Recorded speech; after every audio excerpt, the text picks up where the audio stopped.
What do a Central Asian warlord, a Persianate court, and the Taj Mahal have in common? They are all part of the same empire, a dynasty that ruled much of the Indian subcontinent for more than 3 centuries. The Mughal Empire was not just a kingdom of conquest, it was an evolving system of power, culture, religion, and administration that reshaped South Asia's history. From the dusty battlefields of Panipat in the early 16th century to the symbolic end of imperial rule in the mid-19th century, the Mughal Empire left behind more than monuments. It defined a region's politics, language, architecture, and religious policies in ways still visible today. But the story is not a simple rise and fall. It is a layered narrative of ambition and failure, tolerance and repression, innovation and tradition. It involves emperors with global lineages, regional powers pushing back against central control, and the gradual rise of European influence that would change the subcontinent forever. This is the entire story of the Mughal Empire, a full account of how the empire rose, ruled, fractured, and was finally swept away, but never truly forgotten. This is the Mughal Empire. Let's begin. In the high plains of Central Asia, where vast steppe meets rugged mountain, a lineage of conquerors was taking shape. The origins of the Mughal Empire do not begin in India. They begin centuries earlier in a world shaped by nomadic traditions, shifting alliances, and the legacy of 2 of history's most formidable warlords, Genghis Khan and Timur, also known as Tamerlane. To understand the Mughal Empire, we must first understand the world from which its founder, Babur, emerged. Timur, or Tamerlane as he came to be called in the West, was born in the year 1336 near the city of Samarkand, in what is now Uzbekistan. He claimed descent from Genghis Khan through marriage rather than direct bloodline, but he was determined to match the scale of Mongol conquest. Throughout the late 14th century, Timur carved out a vast empire through brutal campaigns across Persia, Central Asia, Mesopotamia, and parts of India. He was both admired and feared. In the year 1398, he invaded northern India and sacked the city of Delhi. The destruction was catastrophic, yet Timur did not stay. His interest lay not in permanent occupation, but in demonstrating strength. Though his empire fractured soon after his death in the year 1405, Timur left behind more than ruins. He left behind a cultural and political legacy, one that blended Persian court traditions with Mongol military organization. His descendants, known as the Timurids, ruled in cities like Herat and Samarkand, nurturing centers of art, science, and literature. This was the world into which Zahir-ud-Din Muhammad Babur was born in the year 1483. Babur was a Timurid prince, born in the city of Andijan in the Fergana Valley, today part of eastern Uzbekistan. Through his father, Umar Shaikh Mirza, he was a direct descendant of Timur. Through his mother, Kutlug Nigar Khanum, he traced lineage to Genghis Khan. In terms of ancestry, Babur was the inheritor of 2 of the most potent imperial traditions in Eurasia. But in practical terms, he was a minor ruler in a region full of competing warlords, where loyalty was fragile and survival uncertain. At the age of 11, Babur inherited the throne of Fergana after his father's sudden death. It was a small principality, and the boy king faced immediate challenges from relatives and rivals who doubted his ability to rule. Despite this, Babur had a clear goal: to capture Samarkand, the great city of his ancestor Timur. Over the next few years, he launched multiple campaigns to seize it. At the age of 15, he managed to take the city briefly, but he could not hold it. Local resistance, shifting alliances, and a lack of resources forced him to retreat. He lost both Samarkand and his home base of Fergana, and for a time, he became a king without a kingdom. These early failures shaped Babur's thinking. He had inherited not just royal blood, but a deep sense of entitlement to greatness. Yet Central Asia's political landscape had changed. The rising power of the Uzbek tribes under Shaybani Khan pushed Babur further south. With his Central Asian ambitions blocked, he turned his attention to Kabul in present-day Afghanistan, which he captured in the year 1504. There, he established a new base of power. Kabul was not the center of any great empire, but it gave Babur a foothold. It allowed him to stabilize his rule, rebuild his military strength, and begin to look beyond the mountains, to the rich plains of northern India. India, in the early 16th century, was politically fragmented. The Delhi Sultanate, which had once dominated much of northern India, had weakened over time. The ruling Lodi dynasty of Afghan origin controlled Delhi, but their authority was challenged by rebellious governors and regional kingdoms. The Deccan Plateau was home to powerful sultanates. The Rajput kingdoms controlled much of Rajasthan. Bengal, Gujarat, and Malwa were independent and wealthy. In short, northern India was a mosaic of rival powers with no dominant force. To Babur, it looked like a land of opportunity. Babur's interest in India was not new. His ancestor Timur had invaded it more than a century earlier. Babur himself had already launched a small raid into the Punjab region during his time in Kabul. But what changed in the year 1520 was a serious invitation. Daulat Khan Lodi, the governor of Punjab, along with other disgruntled nobles, invited Babur to intervene against Ibrahim Lodi, the Sultan of Delhi. Babur saw his chance. It was more than an invitation to raid. It was a possible route to reclaiming the imperial greatness he believed was his birthright. He began preparing for a major campaign. This moment marked a turning point. Babur was no longer the displaced Timurid prince struggling to win back Samarkand. He was now a seasoned military leader, ruling from Kabul, ready to stake a claim in a new region. With fewer resources than his Central Asian ancestors but more political awareness of his surroundings, Babur moved carefully. He led multiple expeditions into the Punjab, testing the terrain and forming alliances. The path to empire was not guaranteed. Babur's army was relatively small. He relied on disciplined cavalry, innovative tactics, and matchlock firearms, technologies that had begun transforming warfare across Asia. His most famous campaign, the one that would launch the Mughal Empire, would come soon, but it was only possible because of the long, painful path he had traveled through the chaotic world of Central Asia. The Mughal Empire, when it emerged, was not born in a vacuum. It was the product of centuries of migration, conquest, and cultural exchange across the Eurasian heartland. The blend of Mongol, Persian, Turkic, and Indian influences that defined it had deep roots in the Timurid courts of Samarkand and Herat, in the legacy of Genghis Khan's steppe empire, and in the ambitions of a young warrior exiled from his homeland. Babur carried this legacy with him. In his memoirs, the Baburnama, he reflected not just on battles but on gardens, poetry, and history. He saw himself not as a mere conqueror, but as a man of culture and lineage, fulfilling a destiny shaped long before he was born. And now, he was ready to act.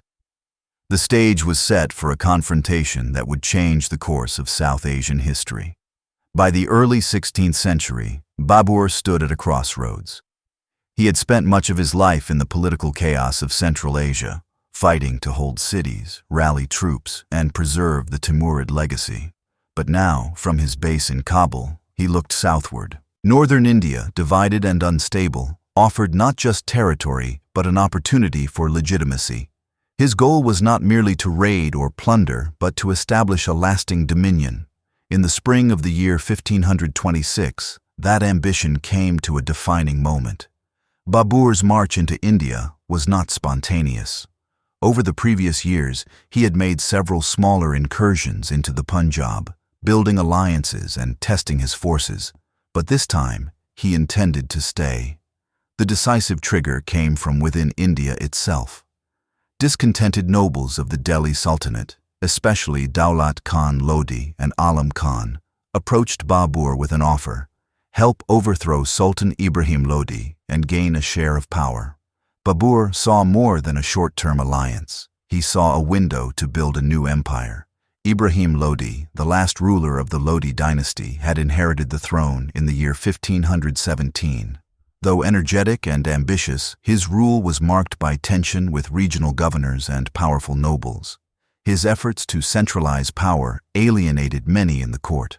By the time Babur crossed the Indus River in early 1526, Ibrahim Lodi faced threats not only from foreign invaders, but from within his own state.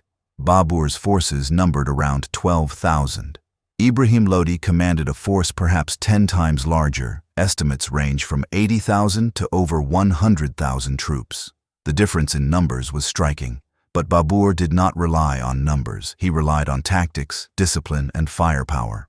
The armies met at the First Battle of Panipat, a flat plain about 90 kilometers north of Delhi, on April 21, 1526. Babur's army, despite its smaller size, had several advantages. He had brought with him Ottoman-style matchlock muskets and field artillery, relatively new technologies in Indian warfare. He also used a tactic known as the tulugma, which involved dividing the army into carefully coordinated units and creating flanking movements that encircled the enemy. Babur's commander Ustad Ali Kuli led the artillery, while Mustafa Rumi managed the deployment of cannons linked by carts, forming a kind of mobile fortress known as the Ottoman Rumi formation. Babur himself directed the battle with precision. His troops dug trenches and used carts to form a defensive barricade. Behind it stood his artillerymen, ready to fire into advancing ranks. Ibrahim Lodi's forces were poorly coordinated. Despite their overwhelming numbers, they lacked mobility and structure. The war elephants, once a fearsome weapon in Indian battles, struggled against cannon fire and became a liability. As Babur's troops executed their flanking maneuvers, the Lodi forces collapsed into confusion. Ibrahim Lodi died on the battlefield. The result was decisive. The Delhi Sultanate was broken. The path to Delhi was open. Babur entered the city and took the throne, not as a temporary invader, but as a new ruler. With the victory at Panipat, the Mughal Empire was born. Babur's own account of the battle, in his memoirs, is both detailed and restrained. He does not exaggerate his role but emphasizes the discipline and organization of his forces. It is clear that he saw this as more than a military win. It was the fulfillment of a long-held ambition to found a kingdom in India that would surpass the instability of Central Asia and carry forward the Timurid legacy. But conquest was only the beginning. The consolidation of power was the real challenge. Barely weeks after Panipat, Babur faced another threat. Afghan chiefs loyal to the defeated Lodi dynasty rallied under the leadership of Mahmud Lodi, Ibrahim's brother.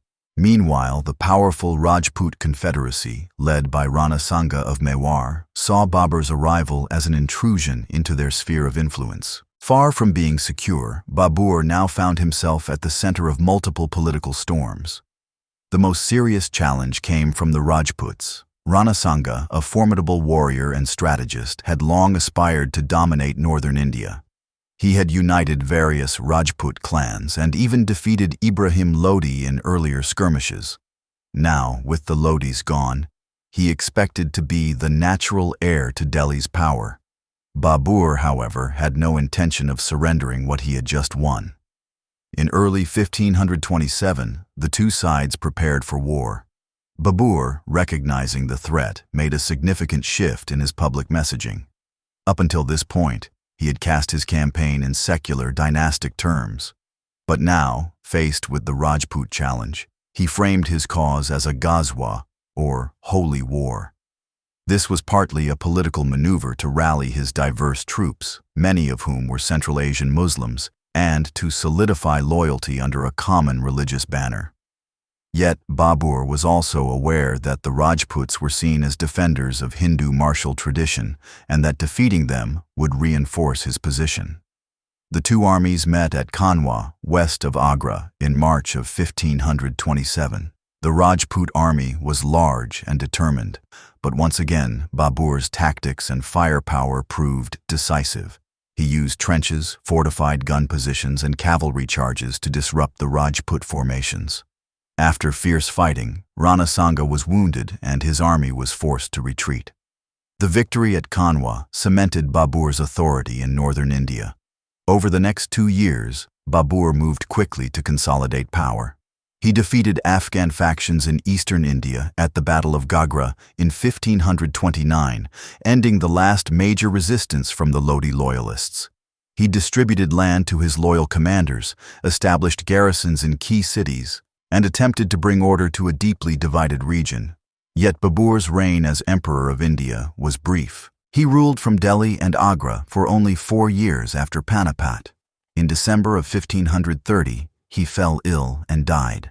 He was just 47 years old. Before his death, he named his son Humayun as his successor. But Humayun inherited not a stable empire, but a fragile foundation.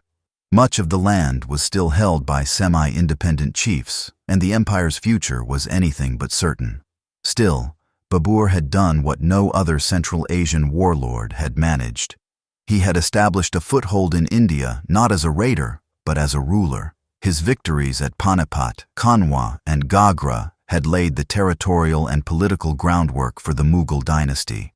Babur's writings give us a rare window into his mind. Unlike most conquerors of his time, he left behind an autobiography in his native Chagatai Turkic. In the Baburnama, we see a man who cared as much about gardens and poetry as he did about warfare. He wrote about the scents of flowers, the taste of melons in Kabul, and the joy of mountain air. He was a man shaped by loss and exile, but driven by vision and discipline. His empire was still young, but his descendants would transform it into one of the most powerful dynasties in the early modern world.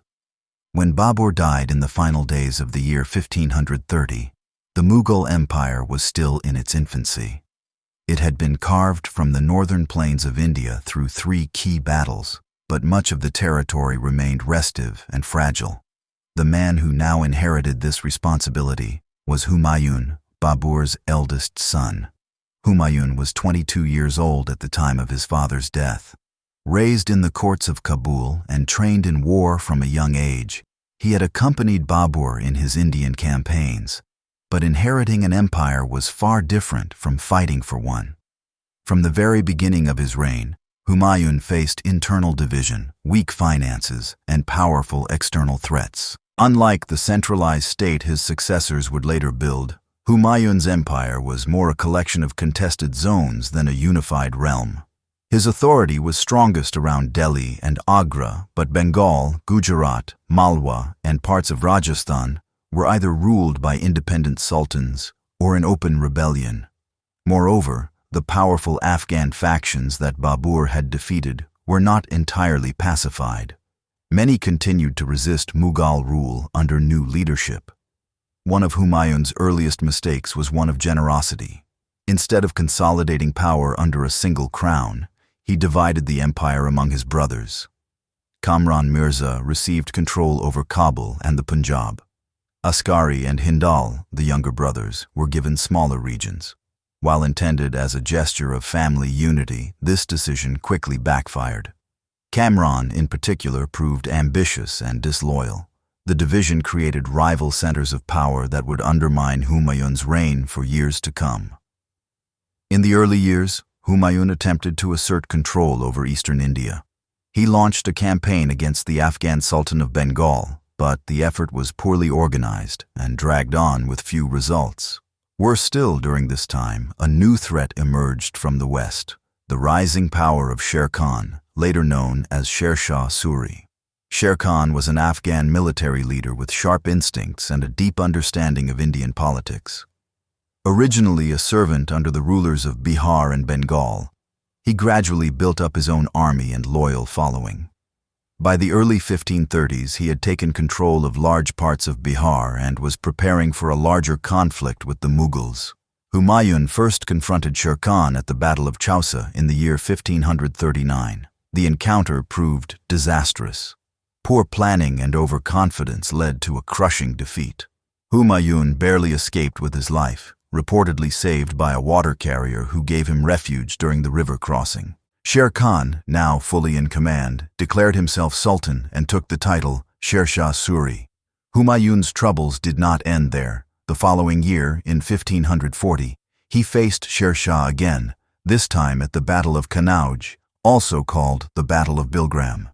Once again, the Mughal forces were routed. After this second major defeat, Humayun lost control of Delhi and Agra. The empire his father had won with such effort had now slipped through his fingers. Sher Shah Suri went on to establish the Sur Empire, which would rule over much of northern India for the next 15 years. In that time, Sher Shah proved to be one of the most competent rulers of the era. He reformed the administrative system, introduced standardized currency and weights, and developed an early version of the postal road system known as the Grand Trunk Road. Though his rule was brief, he died in 1545 from a gunpowder explosion. His reforms left a lasting impact on Indian governance. As for Humayun, the years following his defeat were marked by exile and desperation. He wandered through the deserts of Rajasthan, sought temporary alliances with the Rajputs, and was often betrayed. His brothers refused to support him. Kamran Mirza, in particular, consolidated his own power in the northwest and even negotiated with the Sur rulers. By the mid-1540s, Humayun's fortunes had reached their lowest point. He had lost nearly all territory in India and had no secure base. His only remaining hope lay beyond the subcontinent. In 1543, Humayun crossed the Indus River and sought refuge in Persia. He was received at the court of Shah Tahmasp I, the young Safavid ruler of Iran. The Safavid Empire, unlike the Sunni Mughals and Afghans, followed Shia Islam. Despite the sectarian difference, Tahmasp agreed to help Humayun on one condition: Humayun would have to publicly convert to Shia Islam. Whether this conversion was sincere or merely political remains uncertain, but Humayun accepted, and in return, he gained Persian military assistance. With a force of several thousand Persian troops and renewed morale, Humayun launched a campaign to retake his lost territories. He began by attacking Kandahar, a city held by his brother Kamran. After a prolonged siege, he captured it, forcing Kamran to retreat. Over the next few years, he reasserted control over Kabul and the surrounding regions, reuniting much of the northwest under his command. By the early 1550s, the Sur Empire in India had begun to fracture. Sher Shah's successors lacked his leadership skills, and infighting weakened their hold on power. This gave Humayun a narrow but crucial opportunity. In 1555, after nearly 15 years in exile, Humayun marched back into India. With most of the Sur generals distracted by their internal disputes, the Mughals met limited resistance. Humayun captured Lahore and Delhi with relative ease. By mid-year, he had restored Mughal authority over northern India.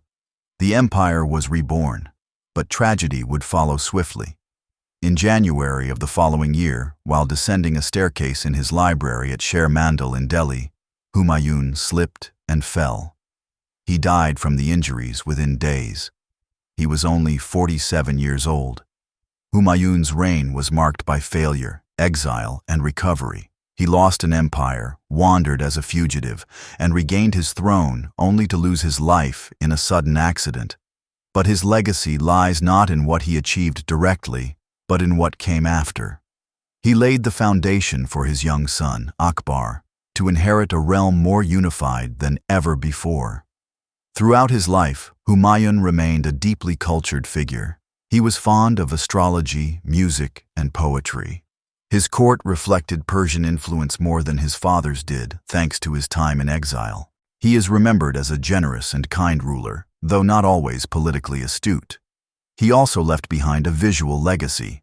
His tomb, built by his widow Hamida Banu Begum in Delhi, became the architectural inspiration for later Mughal monuments, including the Taj Mahal. Designed by Persian architects, it introduced the concept of a garden tomb to India, and remains a masterpiece of Indo-Islamic design. With Humayun's passing, the Mughal Empire stood at a critical juncture once again. But this time, it was in the hands of a child, Akbar, who was just 13 years old.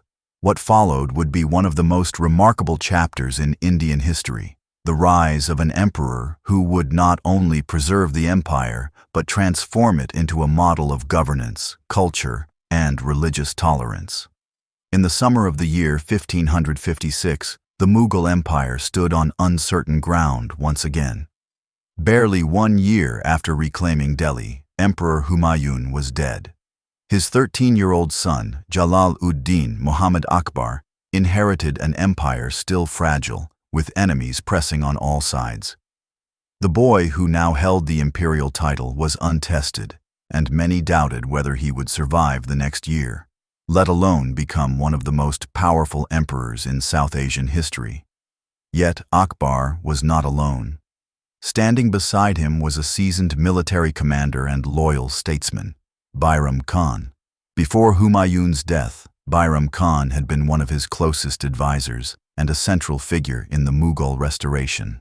Now, he assumed the role of regent, effectively ruling on behalf of the young emperor. The timing of Humayun's death could hardly have been worse. The Sur dynasty, though weakened, had not entirely disappeared. One of its remaining generals, Hemu, also known as Hemchandra Vikramaditya, was rallying forces in the east.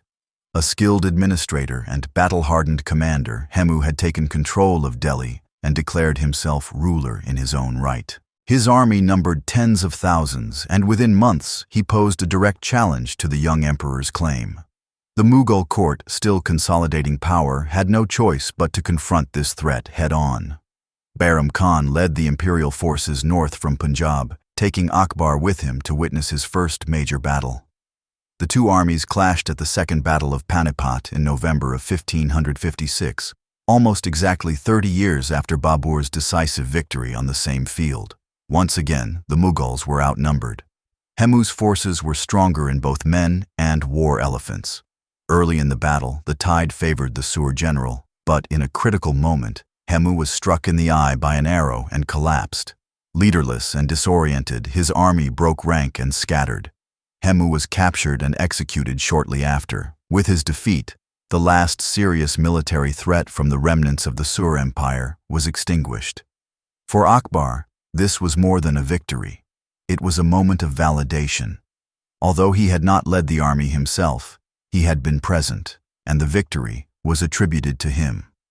More importantly, it secured Delhi and Agra and provided a vital window for the Mughals to strengthen their hold on northern India. In the years that followed, Akbar began to grow into his role as emperor. While Bayram Khan continued to manage most state affairs, Akbar gradually asserted more independence. The relationship between the two became strained, especially as Bayram Khan's rigid control over court appointments and military decisions drew criticism. In 1560, Akbar formally removed Bayram Khan from power. The regent was allowed to go on a pilgrimage to Mecca, but was assassinated on the way, reportedly by a group with personal grievances from earlier conflicts. With Bayram Khan gone, Akbar, now in his late teens, assumed full control of the empire. He wasted no time in asserting his authority and beginning the long process of expansion and consolidation. Akbar understood that military strength alone would not be enough to hold India. The subcontinent was home to a vast number of ethnic groups, languages, and religious traditions. To govern such a diverse population, Akbar would need not just soldiers, but allies. His approach combined military campaigns with diplomacy, administrative reform, and symbolic gestures aimed at building loyalty beyond the narrow circle of Central Asian nobles who had supported his father and grandfather.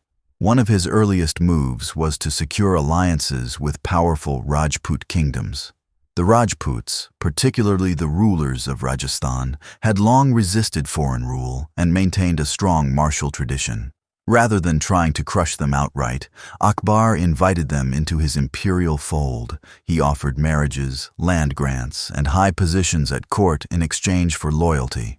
Many Rajput rulers accepted these terms. Their sons became generals in the Mughal army. Their daughters entered the Mughal harem, not as hostages, but as respected partners in political alliance. This approach was pragmatic and visionary. By integrating the Rajputs, Akbar reduced internal resistance and gained some of the finest warriors in India as loyal servants of the empire.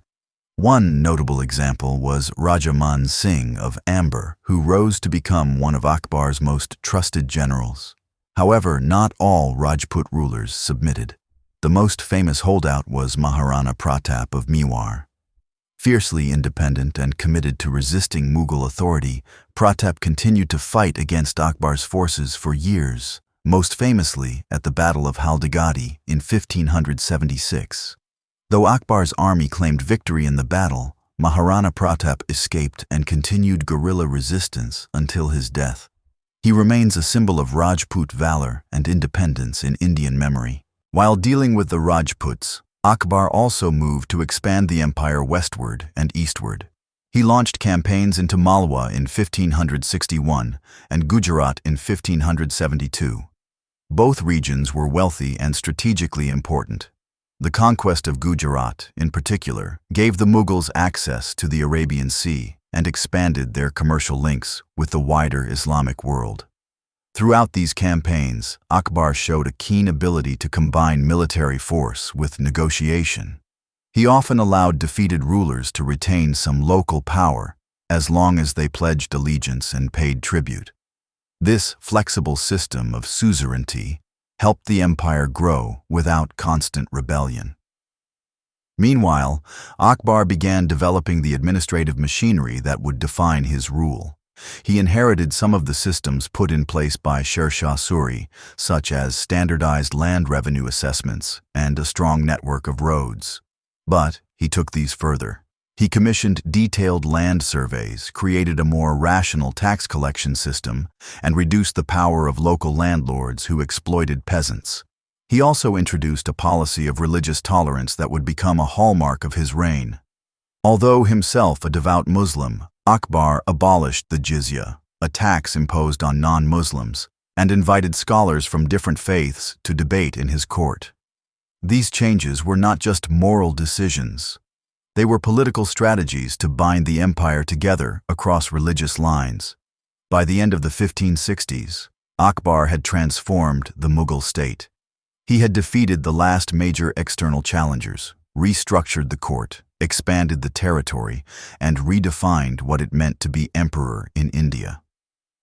Importantly, Akbar also began to reshape the cultural identity of the empire. His court patronized art, literature, and architecture that blended Persian, Central Asian, and Indian styles. The fusion would come to define Mughal aesthetics, from miniature paintings to monumental architecture. Akbar's court became not only a political center, but a cultural beacon. Historians, poets, artists, and thinkers gathered in the imperial cities of Agra and Fatehpur Sikri. This flowering of culture and governance laid the foundations for what many would later call the Golden Age of the Mughal Empire. But Akbar's story was only just beginning. The next phase of his reign would see even greater innovation, not only in governance, but in religious philosophy, cultural policy, and imperial architecture.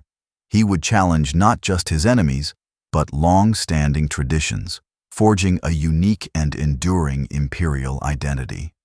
By the beginning of the 1570s, Akbar was no longer just a victorious young ruler.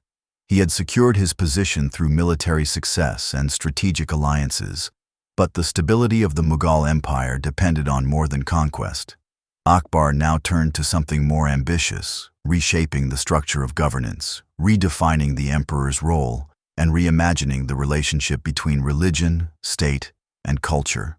At the heart of Akbar's vision was centralization. The Mughal state, though expansive, was still fragmented in many areas. Local rulers, landlords, and hereditary elites held real power in the provinces.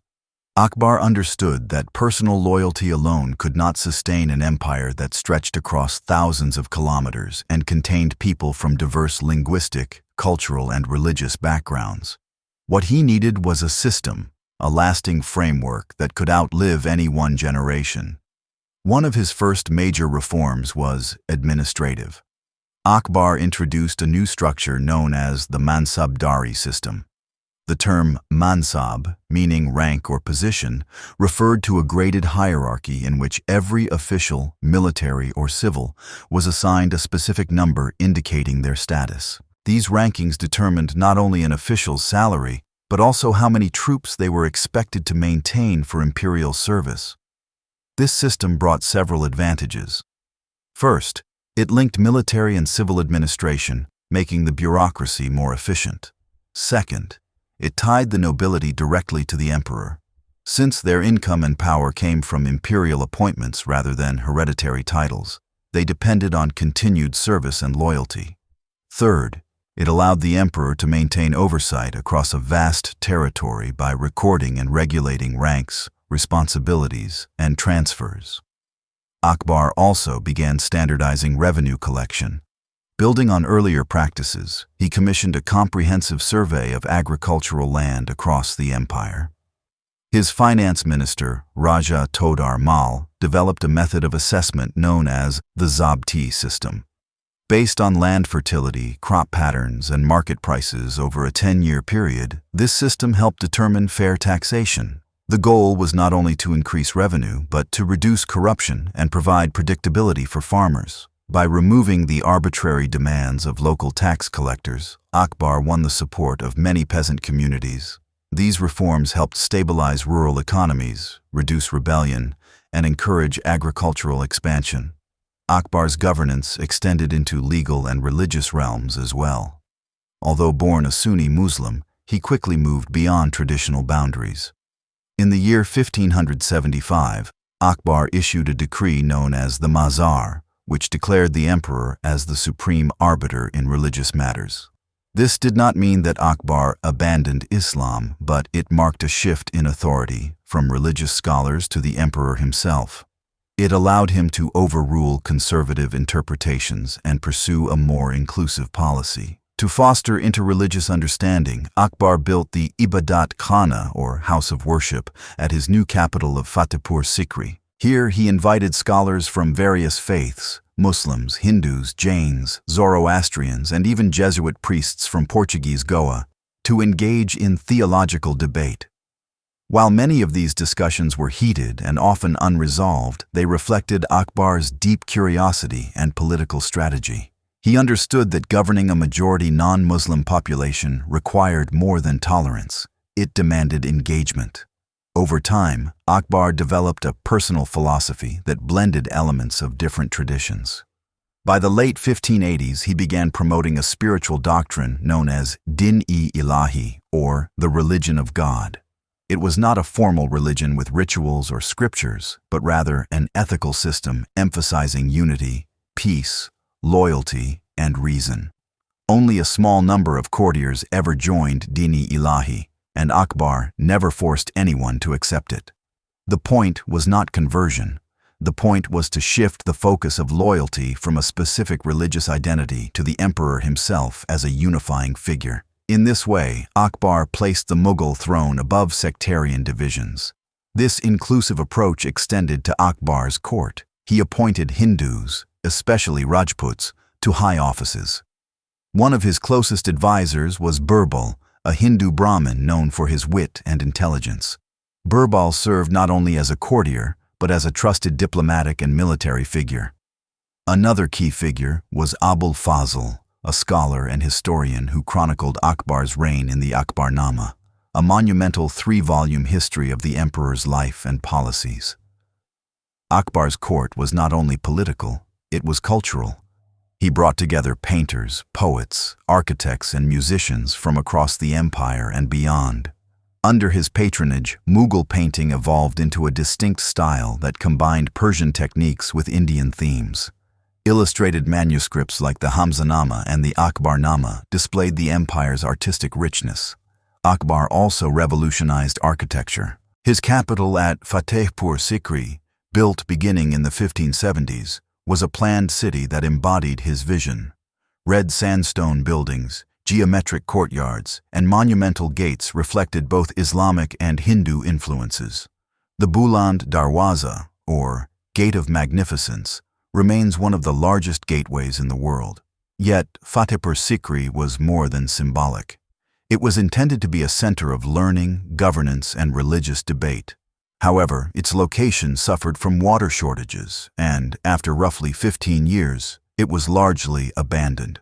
Still, the architectural legacy endured and influenced later Mughal cities and structures. Akbar's attention to detail extended even to daily life. He issued regulations on public conduct, banned child marriage, discouraged the practice of sati, the ritual burning of widows, and promoted education. He ordered the translation of important Sanskrit texts, including the Mahabharata and Ramayana, into Persian, the administrative language of the empire. These efforts made Indian culture more accessible to the diverse court elite and fostered cross-cultural understanding. By the turn of the 17th century, Akbar had transformed the Mughal Empire. It was no longer a military regime based on conquest, but a sophisticated administrative system that brought together people of multiple faiths and ethnicities under a central authority. Trade flourished, agriculture expanded, and urban centers grew. The empire had not only survived, it had matured. One of Akbar's final challenges came from within his own family. His eldest son, Prince Salim, grew impatient for power. As Akbar aged, tensions rose between father and son. Salim surrounded himself with loyalists and began acting independently. The emperor attempted reconciliation, but the relationship remained strained. In the year 1605, Akbar died in Agra after a brief illness. He had ruled for nearly 5 decades. His funeral was attended by nobles of all backgrounds, and he was buried in a grand tomb in Sikandra. The legacy Akbar left behind was profound. He had expanded the empire geographically, but more importantly, he had expanded its political and cultural vision. He redefined kingship, not as domination, but as stewardship. He showed that an empire could be both strong and inclusive, rooted in tradition, yet open to innovation. As the crown passed to Prince Salim, now Emperor Jahangir, the question remained: would this legacy endure? When Akbar died in the year 1605, the Mughal Empire was strong, sophisticated, and vast. His nearly 50-year reign had given the empire a firm foundation in governance, culture, and policy. The challenge now was not expansion, but preservation. His son and successor, Prince Salim, ascended the throne with the title Nur-ud-Din Muhammad Jahangir. But the path to that throne had not been smooth. Even before Akbar's death, Jahangir had shown signs of rebellion. In his final years, Akbar struggled with the prince's increasing impatience and independence. At one point, Salim had declared himself emperor in defiance, even minting coins in his own name. Although reconciliation followed, these early conflicts hinted at the tensions that would shape Jahangir's reign. Jahangir inherited an empire at its peak, but also one laden with internal pressures. He was 40 years old when he took the throne, a mature man, highly educated but not without personal weaknesses. Known for his refined tastes, artistic sensibility, and interest in justice, he also struggled with alcoholism and drug dependence. His reign, lasting 22 years, would be marked by both continuity and contradiction. One of Jahangir's earliest priorities was affirming his legitimacy. He adopted a regal name, Jahangir, meaning world Caesar, and sought to align himself with the legacy of his father. In public proclamations, coins, and architecture, he presented himself as a rightful heir, not a usurper. Yet his policies did not diverge sharply from Akbar's. He maintained the administrative framework his father had built and kept the empire's religious policy largely tolerant. A notable example of this was the continuation of the Mansabdari system. Jahangir preserved the hierarchy of ranks and maintained the bureaucracy with minor adjustments. He also continued promoting capable nobles, regardless of their religious background. While he did not push Akbar's experimental religious thought, he did not reverse it either. What made Jahangir's reign distinct was the character of his court. He transformed it into a center of culture, refinement, and ceremony. His court became famous for its paintings, meticulous records, and interest in natural history. Jahangir himself took an active interest in these areas. He kept a personal diary, the Tuzk-e-Jahangiri, where he recorded events, judgments, dreams, and observations of flora and fauna. Few monarchs of the era left behind such a detailed personal record. Mughal painting reached new heights under Jahangir. Building upon the tradition established during Akbar's time, artists at his court developed a more naturalistic and individualistic style. Portraiture became prominent, reflecting the emperor's interest in detailed likenesses. Birds, animals, and plants were also depicted with remarkable accuracy. This was not just art for beauty's sake. It reflected an imperial curiosity about the world, a desire to document and understand. Architecture during Jahangir's reign was elegant and restrained compared to the grandeur of later Mughal monuments. His contributions were mostly in the form of gardens, mausoleums, and decorative buildings rather than massive constructions. Among the most notable was the tomb of Itimad-ud-Dawla in Agra, built by Jahangir's wife, Nur Jahan, in memory of her father. Often referred to as a jewel box, this white marble tomb is seen as a precursor to the Taj Mahal in both design and decoration. The presence and influence of Nur Jahan is one of the defining features of Jahangir's reign. Born Mehr-un-Nisa, she married Jahangir in the year 1611 and quickly rose to unprecedented prominence. Though royal women had held power behind the scenes before, Nur Jahan took it to a new level. She issued imperial orders in her own name, struck coins bearing her image, and effectively managed court politics. Nur Jahan came from a Persian noble family and was highly intelligent, politically astute, and deeply involved in the workings of the empire. She supported art, architecture, and charitable works, but she also made key appointments, influenced succession politics, and sometimes acted as co-ruler. Her role challenged traditional expectations of women in Mughal politics and left a lasting impression on the empire's history. Not everyone approved of Nur Jahan's power. Over time, factions emerged at court, some loyal to the empress and others wary of her growing influence. Her extended family benefited from her position, with several relatives rising to powerful roles. This led to tension, especially between Nur Jahan and Jahangir's eldest son, Prince Khurram, who would later become Emperor Shah Jahan. Prince Khurram initially enjoyed favor and military command under his father. He led campaigns in the Deccan and against the Portuguese in Gujarat, demonstrating skill and ambition. But as Nur Jahan's influence grew, she began supporting another potential heir, Prince Shahryar, Jahangir's younger son. Feeling sidelined, Khurram rebelled against his father in the year 1622. Though the rebellion was short-lived, it revealed the growing instability in succession politics. Jahangir eventually forgave his son, but the trust between them had eroded. For the rest of Jahangir's reign, the court remained divided between competing interests. At the same time, Jahangir's health declined. His addictions, particularly to wine and opium, worsened, and he increasingly withdrew from active rule. In practice, governance often fell to Nur Jahan and her trusted allies. Beyond court politics, Jahangir also faced challenges from regional powers. Though the empire remained largely intact, rebellions in the Deccan and resistance from tribal groups in the northwest required constant attention.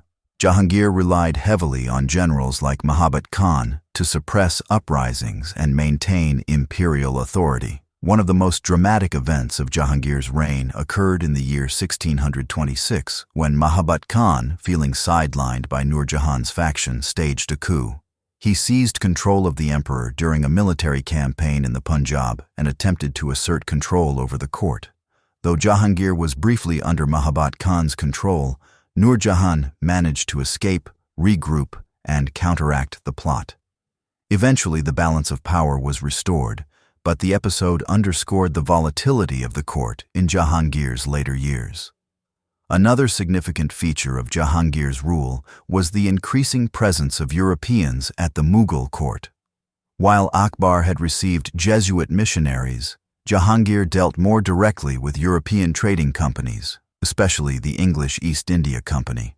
Sir Thomas Roe, an ambassador sent by King James I of England, arrived at Jahangir's court in 1619. His mission was to secure trading rights for the English. Jahangir received him with curiosity and diplomacy. The emperor was intrigued by European customs, paintings, and scientific instruments. Although Roe failed to gain all the privileges he sought, The visit marked the beginning of formal political relations between the Mughals and the English, a connection that would have profound consequences in later centuries.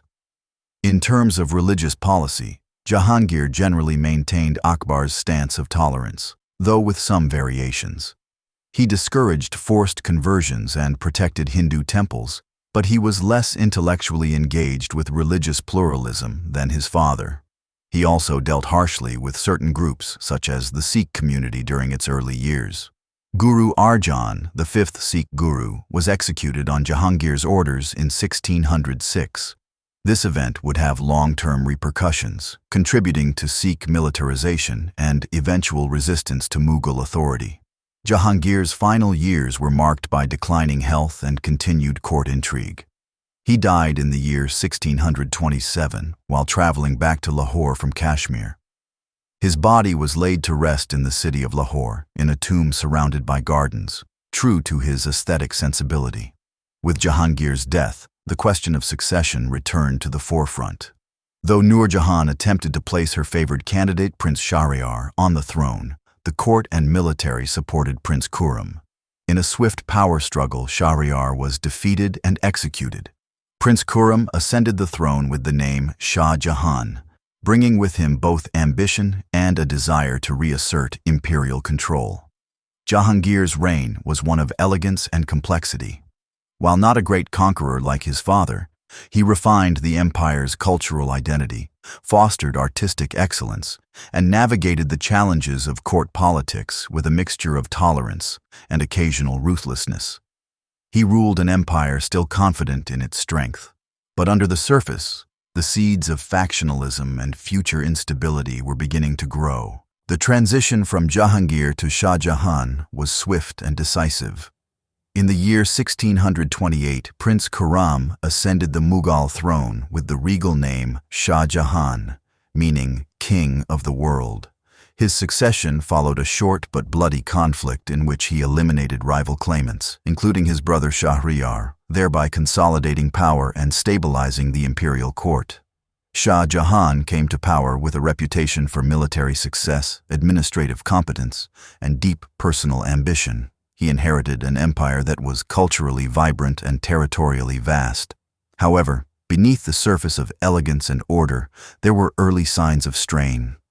During Shah Jahan's reign, the Mughal Empire reached the peak of its architectural brilliance and artistic expression, but it also saw the beginning of fiscal pressure, military overstretch, and growing resistance on the frontiers.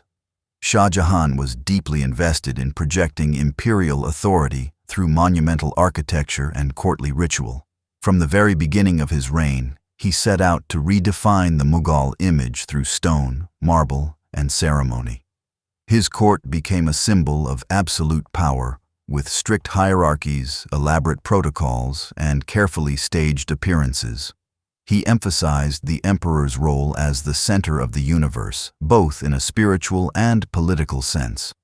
The most iconic representation of Shah Jahan's vision was the Taj Mahal, built as a mausoleum for his beloved wife, Mumtaz Mahal, who died in childbirth in the year 1631. Deeply affected by her death, Shah Jahan commissioned a structure unlike any other, a fusion of Persian, Indian, and Islamic architectural styles, executed in gleaming white marble and adorned with calligraphy, inlay work, and symmetrical gardens. The Taj Mahal was completed over a span of more than 20 years. Thousands of artisans, architects, and laborers worked under imperial supervision. While it remains a timeless symbol of love and loss, the monument also reflects Shah Jahan's ambition to immortalize his reign in stone. It was not just a tomb. It was a declaration of imperial identity, permanence, and divine order. Beyond the Taj Mahal, Shah Jahan's architectural projects included the construction of the Red Fort in Delhi, the Jama Masjid, and additions to the Agra Fort. He also moved the capital from Agra to Shahjahanabad, present-day Old Delhi, where he envisioned a new imperial center that would outshine its predecessors. His architectural patronage marked the high point of Mughal building style, characterized by symmetry, balance, and meticulous ornamentation. While Shah Jahan built an empire of marble, he also engaged in continuous military campaigns. His early years were marked by success, particularly in the Deccan. He launched campaigns against the Ahmednagar Sultanate and later against Bijapur and Golconda. Although the Mughals never fully annexed these southern states during his reign, Shah Jahan managed to weaken them and expand imperial influence into the region. He also led expeditions in Central Asia, attempting to reclaim ancestral Timurid lands such as Balkh and Badakhshan. These campaigns, however, were costly and yielded little in terms of lasting control.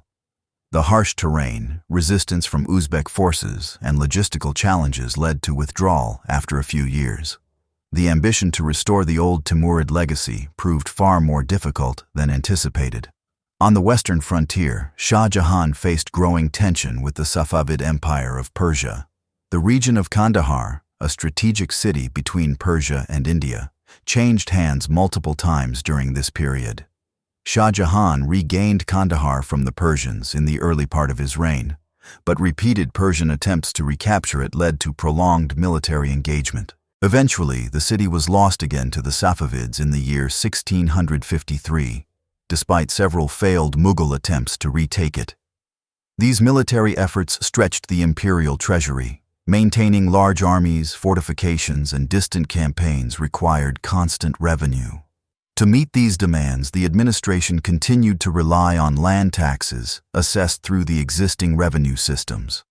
Although generally effective, the pressure on agrarian production and periodic famines in different provinces revealed the limits of state extraction. Local revolts, though not yet widespread, began to surface. Internally, Shah Jahan's reign was marked by increasing centralization and tighter control over court appointments. He was less tolerant of dissent than his grandfather Akbar, and more orthodox in his religious views.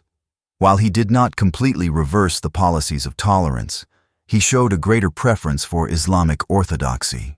Religious minorities continued to hold office, but the atmosphere was less open than in earlier decades. The emperor also ordered the destruction of some Hindu temples and discouraged public displays of non-Islamic rituals, signaling a subtle but clear shift in imperial policy. Shah Jahan's relationship with the European trading companies continued, though without major changes in policy. The Portuguese presence in the west coast was checked through military action early in his reign, notably the capture of the port of Hooghly in Bengal. Meanwhile, the Dutch and the English East India Companies expanded their commercial operations, establishing factories and securing trade privileges. The Mughal court remained largely indifferent to European political ambitions, viewing them as minor players focused on coastal trade. Despite his achievements, Shah Jahan's later years were clouded by personal and political decline. After falling seriously ill in the year 1657, a succession crisis erupted among his sons. The emperor had 4 sons, Darashikoh, Shuja, Murad, and Aurangzeb. Each governed a province and commanded an army. Darashikoh, the eldest, was Shah Jahan's favored heir and had served as a close advisor for many years. Dara was a scholar, deeply influenced by Sufi philosophy and Hindu thought. He translated important Sanskrit texts into Persian, including parts of the Upanishads, and sought to build bridges between Islam and Hinduism. His inclusive outlook earned him admiration in some circles, but also suspicion from orthodox factions. Aurangzeb, the third son, was different, disciplined, orthodox, and politically ruthless. Unlike Dara, he maintained a strict interpretation of Islamic law and viewed his brother's views as dangerous. When Shah Jahan's illness created a vacuum at the center of power, Aurangzeb acted swiftly. What followed was a brutal war of succession that would shake the empire to its core. Over a series of battles, Aurangzeb outmaneuvered his brothers. He defeated Shuja in the east, executed Murad in Gujarat, and finally crushed Dara's forces near Samagar in 1658. Dara was captured, paraded through the streets of Delhi, and executed on charges of heresy and treason. Shah Jahan, still alive but powerless, was imprisoned by Aurangzeb in the Agra fort. He would spend the final 8 years of his life confined within its walls, reportedly gazing out at the Taj Mahal. the monument he had built for his wife and now his own silent companion in exile. He died in the year 1666 and was buried beside Mumtaz Mahal in the Taj Mahal. The reign of Shah Jahan symbolized both the height of Mughal cultural achievement and the beginning of political fragmentation. His legacy lived on in architecture, court culture, and imperial grandeur, but his final years revealed the vulnerabilities of dynastic rule, where succession crises could erupt into civil war and topple even the most magnificent reigns. As the empire passed into the hands of Aurangzeb, a new era began, one defined by military expansion, religious orthodoxy, and mounting resistance across the subcontinent.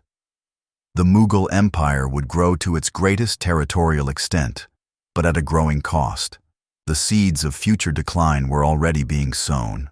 The twilight of Shah Jahan's reign did not ease the empire into a peaceful transition. Instead, it ignited one of the most intense internal conflicts in Mughal history, a brutal war of succession between his sons that would forever alter the character and course of the empire. Between the years 1657 and 1659, the Mughal court, army, and provinces fractured as four royal brothers vied for supremacy. The war was not simply a struggle for power. It was a contest of ideology, personality, and vision for the future of the empire. At the heart of this contest were four sons of Shah Jahan: Dara Shikoh, Shah Shuja, Murad Bakhsh, and Aurangzeb. Each governed a substantial province. Each commanded his own military resources, and each had the ambition to become emperor. Dara Shikoh, the eldest, was Shah Jahan's chosen heir. He had long been involved in court administration and was appointed regent during his father's illness in the year 1657. Highly educated and spiritually inclined, Dara was admired for his intellect and diplomatic temperament. However, he was deeply mistrusted by the Orthodox clergy and many military elites. His deep interest in Sufism and Hindu philosophy, particularly his translations of Hindu texts into Persian, made him controversial in the eyes of those who saw these pursuits as heretical. Shah Shuja, the second son, ruled Bengal. Ambitious and opportunistic, he declared himself emperor almost immediately upon hearing of Shah Jahan's illness. Based in eastern India, Shuja assembled a large force and marched westward, hoping to reach Agra and seize the throne before his brothers could react. Murad Bakhsh, the youngest of the four, governed Gujarat. Known for his boldness but lacking in strategic foresight, Murad also declared himself emperor. He allied with his brother Aurangzeb temporarily, believing that together they could eliminate Dara and Shuja and later resolve their own rivalry. Aurangzeb, the third son, was the most disciplined and politically calculating of the brothers. A devout Sunni Muslim, he had built a reputation as a capable administrator and military commander. Unlike Dara, Aurangzeb was aligned with Orthodox Islamic scholars and conservative elements within the empire. He was determined to restore what he saw as moral and religious discipline to a court that had, in his view, strayed into indulgence and heterodoxy. The illness of Shah Jahan in 1657 created a vacuum at the heart of the empire. Confined to his quarters in Agra fort, the emperor's authority faded quickly. Dara assumed control as de facto ruler in Delhi, but his claim was soon contested on all sides.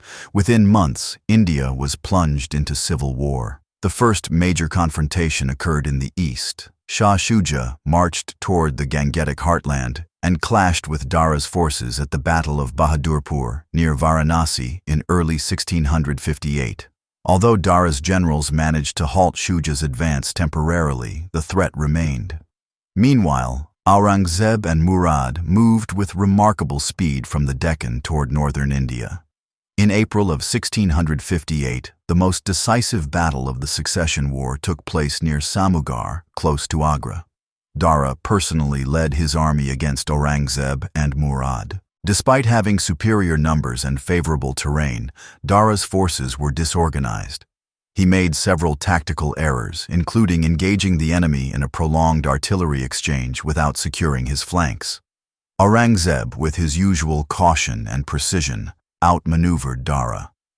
The battle ended in Dara's defeat.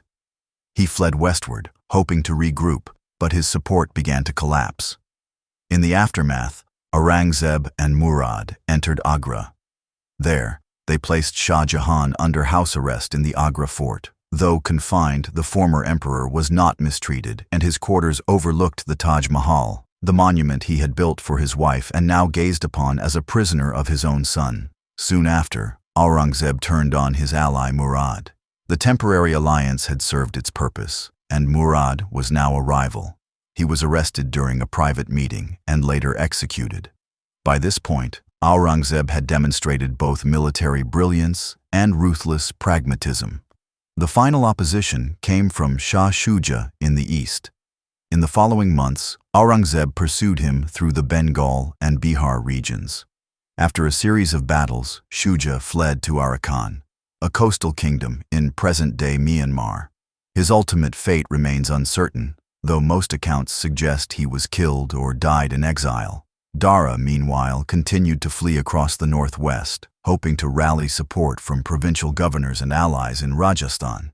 His efforts were unsuccessful. Betrayed by local rulers and weakened by exhaustion, he was eventually captured and brought to Delhi in chains. In a public display intended to humiliate him, he was paraded through the streets before being executed on charges of heresy and treason. By the end of the year 1659, the war was over.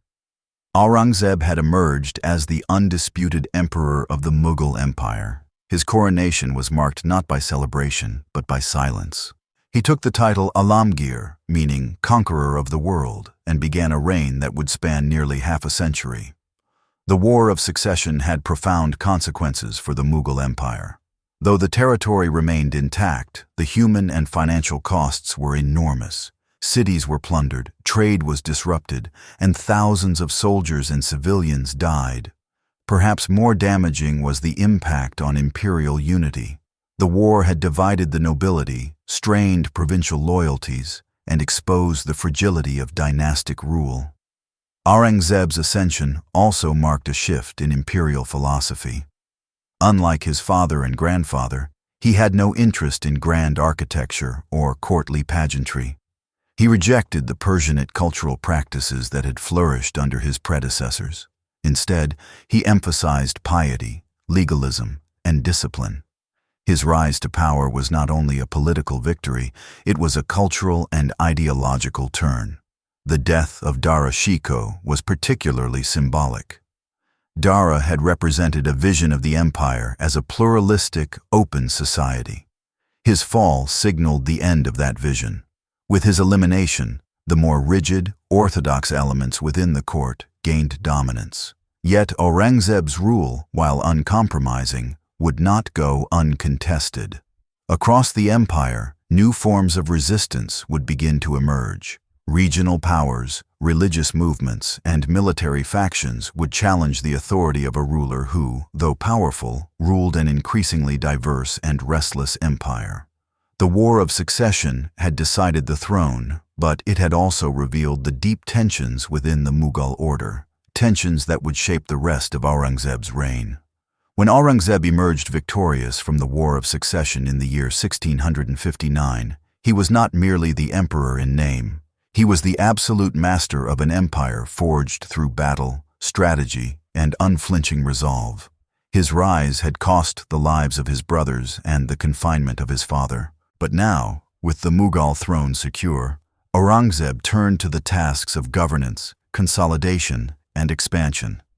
Aurangzeb's reign would become the longest in Mughal history, stretching over 4 decades. During this time, the empire reached its greatest territorial extent, covering nearly the entire Indian subcontinent.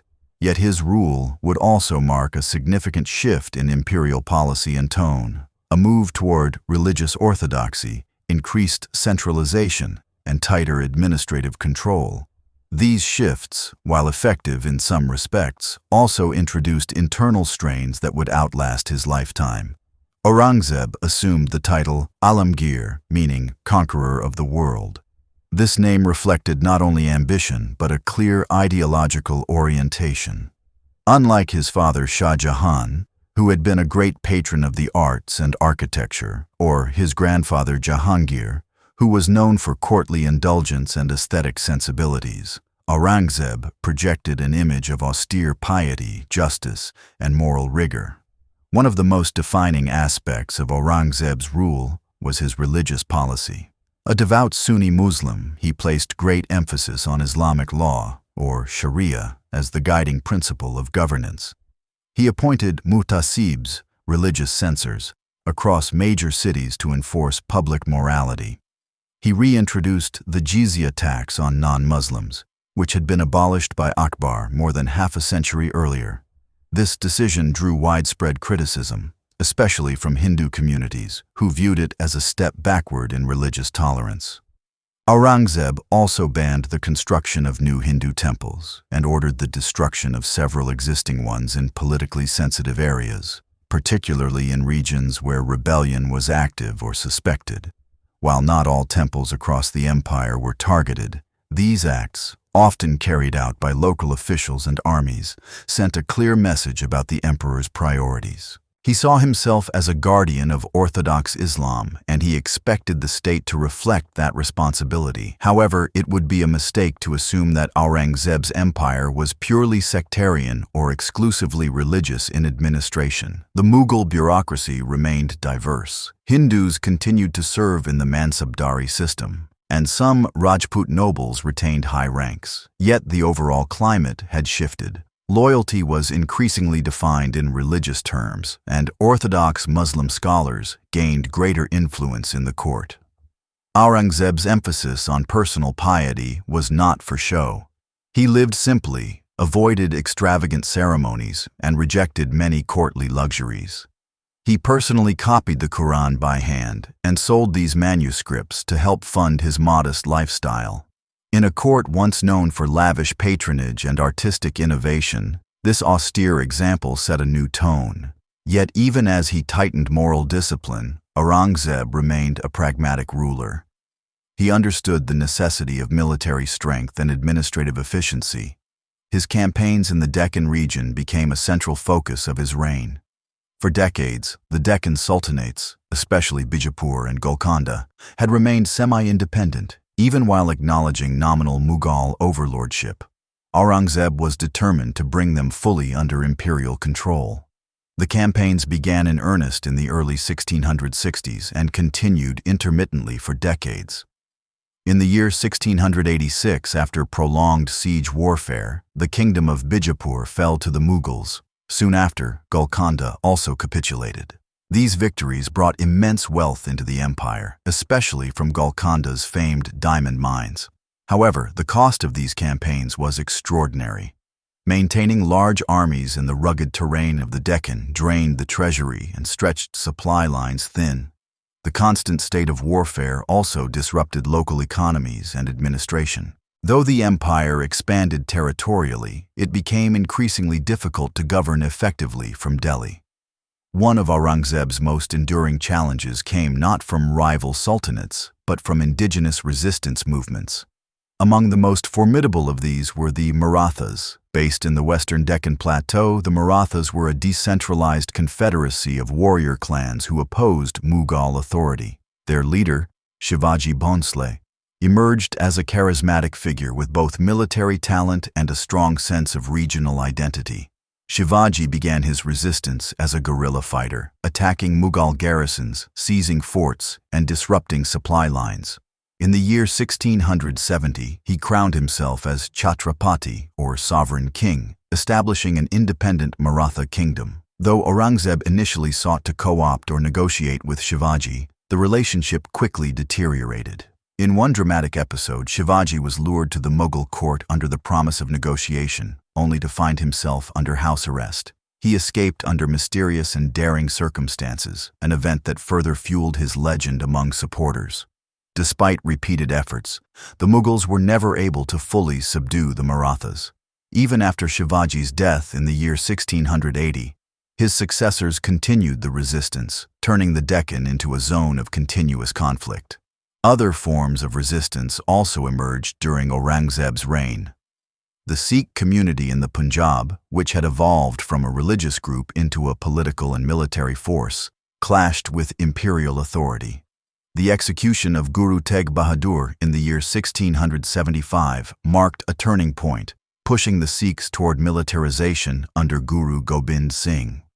In the tribal northwest, the Pashtun hill tribes also resisted Mughal incursions, draining military resources and diverting attention from other fronts.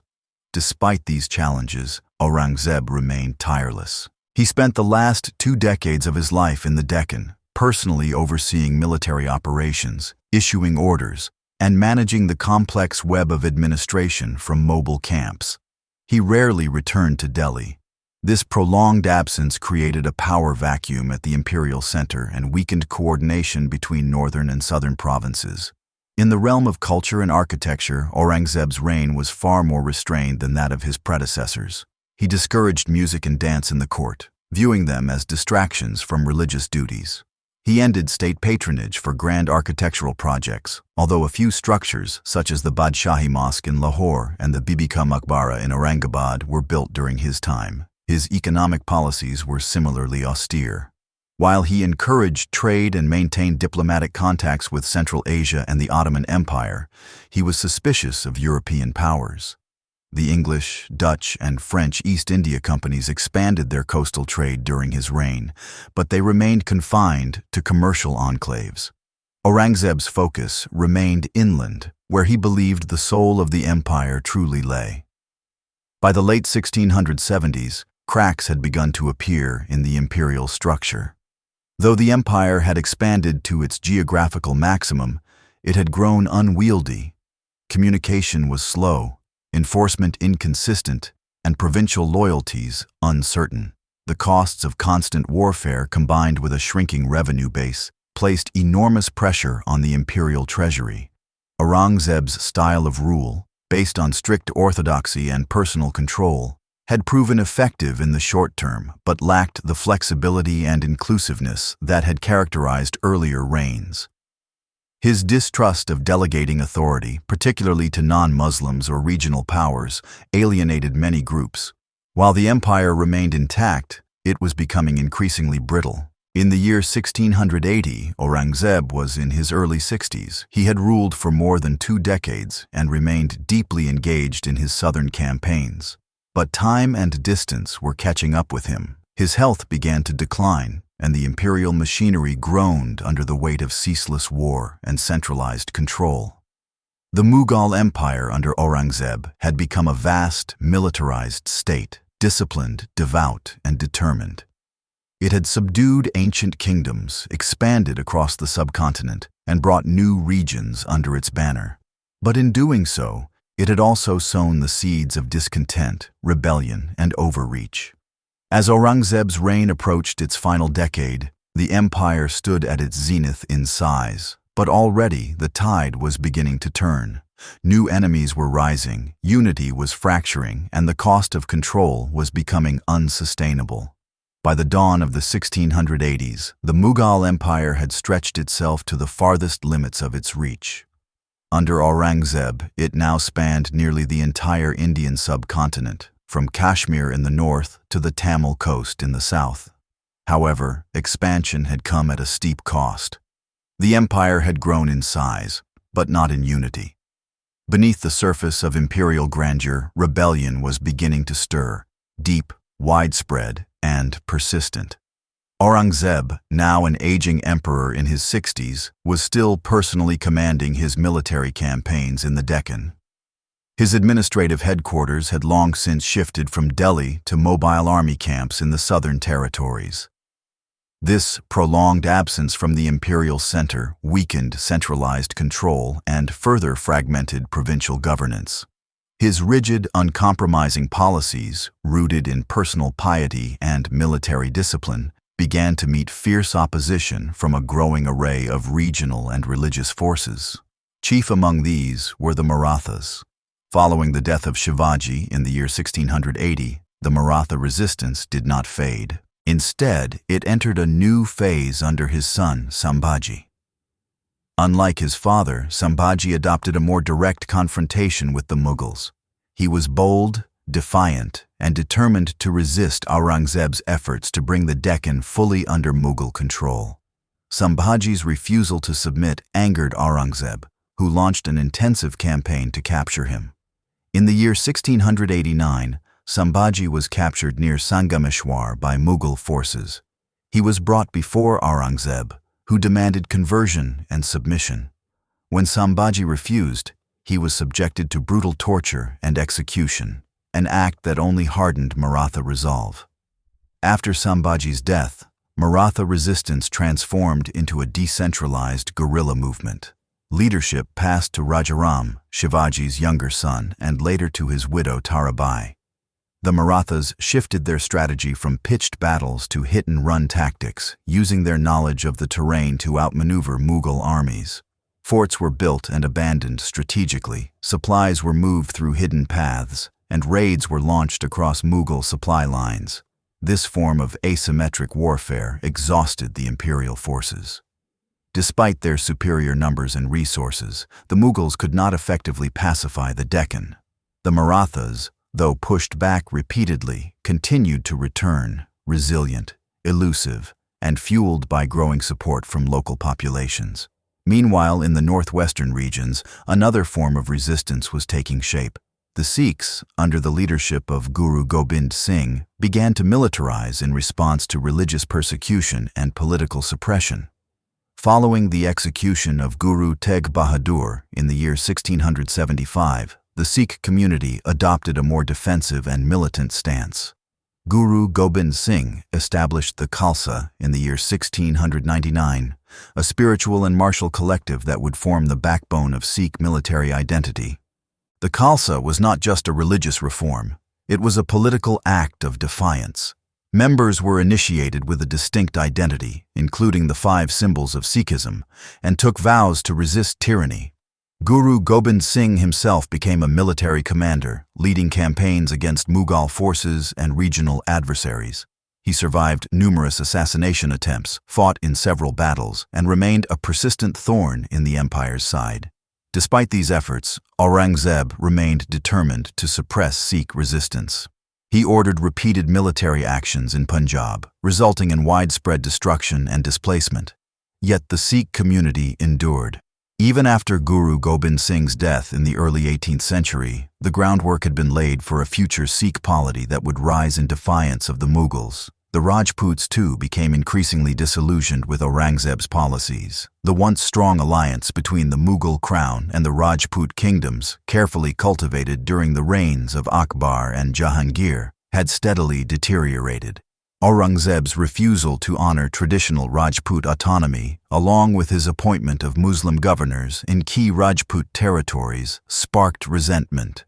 Tensions came to a head in the year 1679 when Aurangzeb attempted to interfere directly in the succession of the Rathore kingdom of Marwar. The death of Raja Jaswant Singh, a loyal Mughal ally, created a succession crisis.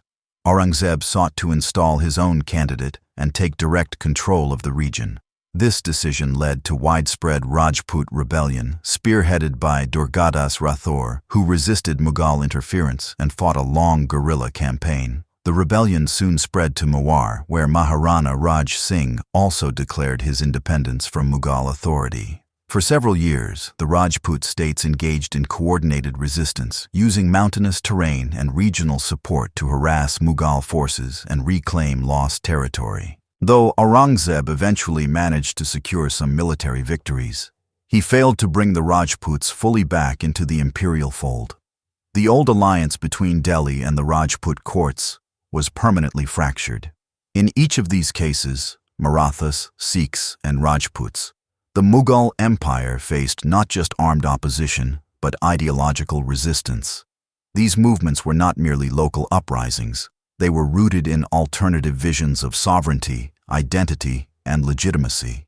The Marathas saw themselves as protectors of Dharma, the Sikhs as defenders of religious freedom, and the Rajputs as guardians of ancestral rights.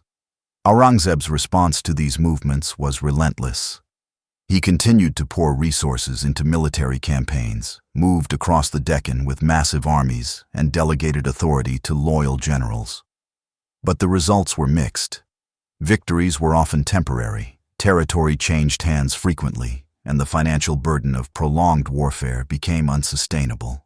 The Mughal economy, once robust, began to falter under the weight of continuous campaigns. Land revenue, the backbone of imperial income, declined in many provinces due to disruption, crop failure, and local resistance. Corruption within the administrative system grew, and the central treasury began to shrink. Aurangzeb's insistence on personal supervision of military affairs also left other aspects of governance neglected.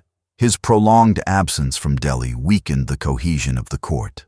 Factionalism increased, and many provincial governors began acting with greater independence. The centralized bureaucracy that had once defined Mughal efficiency began to erode. In his final years, Aurangzeb became increasingly isolated. Letters from this period reveal a man burdened by war, disillusioned by rebellion, and aware of the empire's fragility. In one famous letter, he reportedly wrote, "I came alone, and I go as a stranger." These words capture the mood of an emperor who had expanded the empire farther than any predecessor, yet felt it slipping through his fingers. By the year 1707, Aurangzeb was in his late 80s. He had spent nearly half a century on the throne and more than 2 decades in near-constant military campaigns. When he died near Ahmednagar, he left behind an empire that was vast but fractured. His burial was modest, in accordance with his personal wishes. Unlike his ancestors, he did not build a grand tomb. His grave, a simple structure in Kuldabad, marked the end of an era. Aurangzeb's legacy remains a subject of intense debate. To some, he was a ruler of discipline, justice, and moral clarity. To others, he was an authoritarian figure whose rigid policies deepened divisions and accelerated decline. What is clear is that his reign marked a turning point. The Mughal Empire had reached its greatest size, but the internal costs were immense. Rebellions in the Deccan, unrest in the northwest, and deteriorating alliances in the north had shaken the foundations of imperial control. After Aurangzeb, no emperor would be able to govern with the same authority or command the same respect. The empire would continue in name, but power would gradually shift to regional kingdoms, military elites, and foreign trading companies. The decline had begun, not with a single event, but with the slow, grinding effect of resistance, rebellion, and imperial overreach. In the early months of the year 1707, the longest reigning emperor of the Mughal Empire breathed his last. Aurangzeb Alamgir, who had ruled for nearly 5 decades, died near the city of Ahmednagar in the Deccan. His death marked the end of an era. More than any other Mughal emperor, Aurangzeb had shaped the empire with his own hand, through discipline, military expansion, religious orthodoxy, and personal austerity. Yet the empire he left behind was deeply troubled. Though it stretched across almost the entire Indian subcontinent, it was plagued by rebellion, overextension, economic strain, and administrative fatigue. Aurangzeb had fought tirelessly to hold the realm together, but in doing so, he had exhausted its resources and alienated many of its people. His passing triggered a renewed crisis of succession and further weakened the already fraying unity of the imperial state. Aurangzeb had not named a clear successor. Among his surviving sons, 3 emerged as primary contenders: Muhammad Azam Shah, Shah Alam, also known as Bahadur Shah, and Kam Baksh.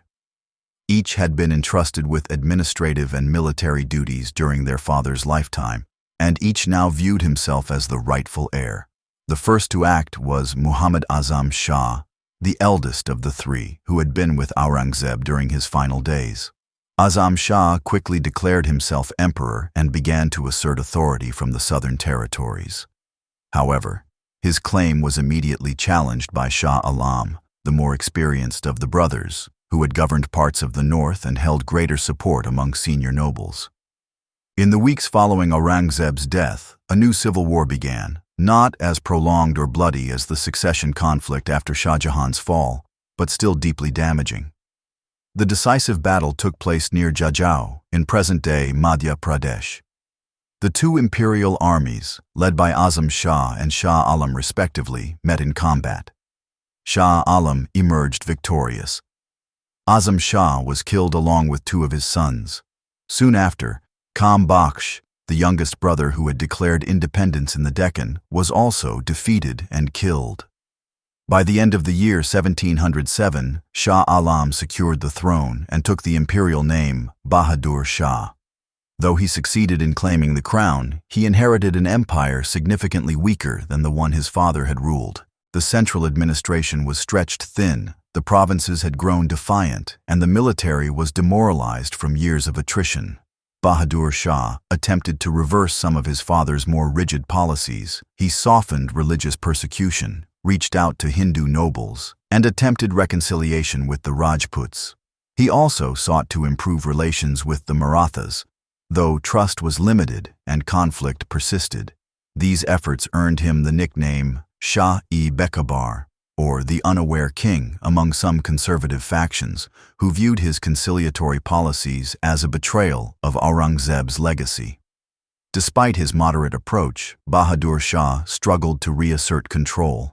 The empire's center of gravity was shifting. Provincial governors had begun to act with increasing autonomy. In the Punjab, the Sikhs under Banda Singh Bahadur launched an aggressive rebellion. Banda Singh, inspired by Guru Gobind Singh's teachings and driven by a sense of divine mission, attacked Mughal outposts, seized land, and redistributed it to peasants. His rebellion posed a serious threat to imperial authority in the north and signaled a new phase of organized resistance. The Deccan, too, remained unstable.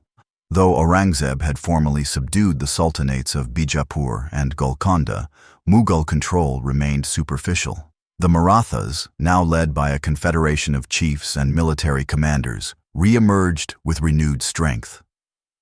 The guerrilla tactics honed under Shivaji and refined during the years of resistance now evolved into a broader campaign to reclaim lost territory and expand Maratha influence.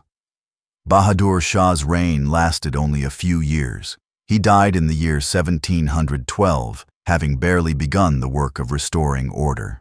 His death, like his father's, was followed by yet another war of succession. This time, the consequences were even more damaging. The new round of civil conflict among his sons, Jahandar Shah, Farrukhsir, and others, further fractured the imperial structure. Jahandar Shah, backed by a powerful noble named Zulfikar Khan, seized power briefly but lacked strong leadership. His court became known for corruption and indulgence, eroding the credibility of the throne. In turn, Farrukhsir overthrew Jahandar Shah with the help of the Sayyid brothers, Abdullah Khan and Hussein Ali Khan, two kingmakers who became the real power behind the throne. For a time, they effectively ruled the empire through puppet emperors, using their influence to appoint governors, control revenues, and manage court affairs. The emergence of such kingmakers reflected the weakening grip of the monarchy and the growing role of court factions in imperial politics. Meanwhile, regional powers continued to assert independence. The Nizam of Hyderabad, the Nawabs of Bengal and Awadh, and the Marathas all began consolidating their own domains, often collecting revenue and maintaining armies without central approval.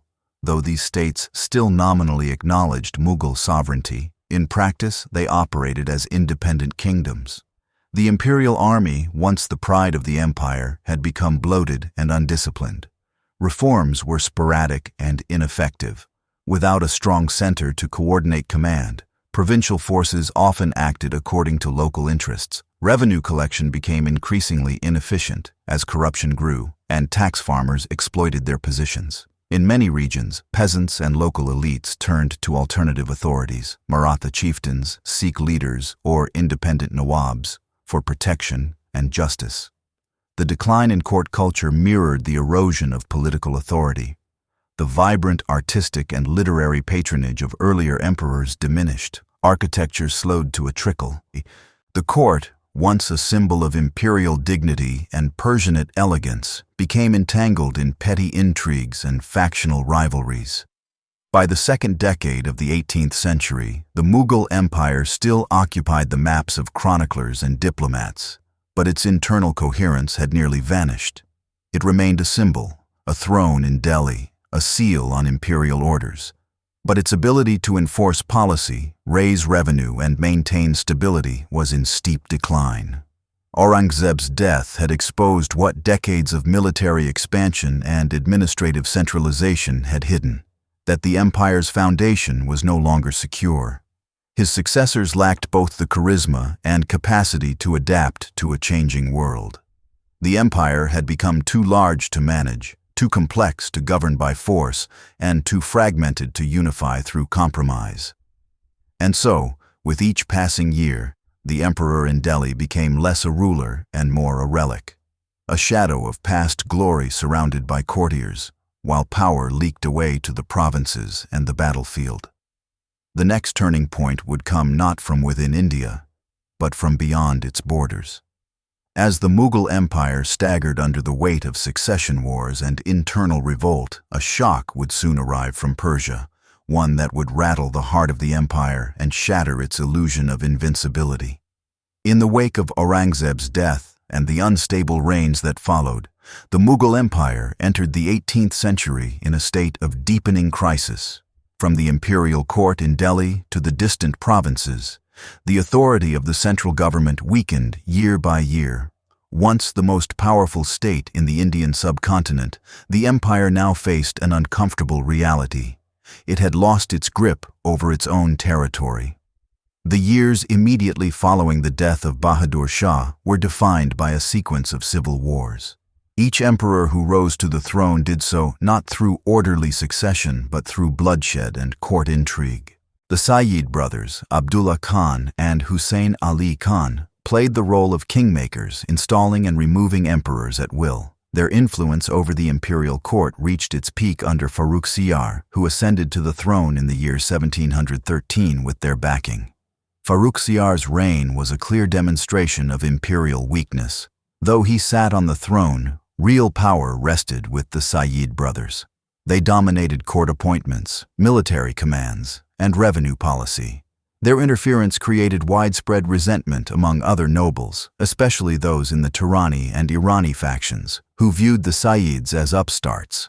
Over time, resistance against the brothers grew, and in the year 1719, Farrukhsiyar attempted to free himself from their control. The result was a brief but intense power struggle.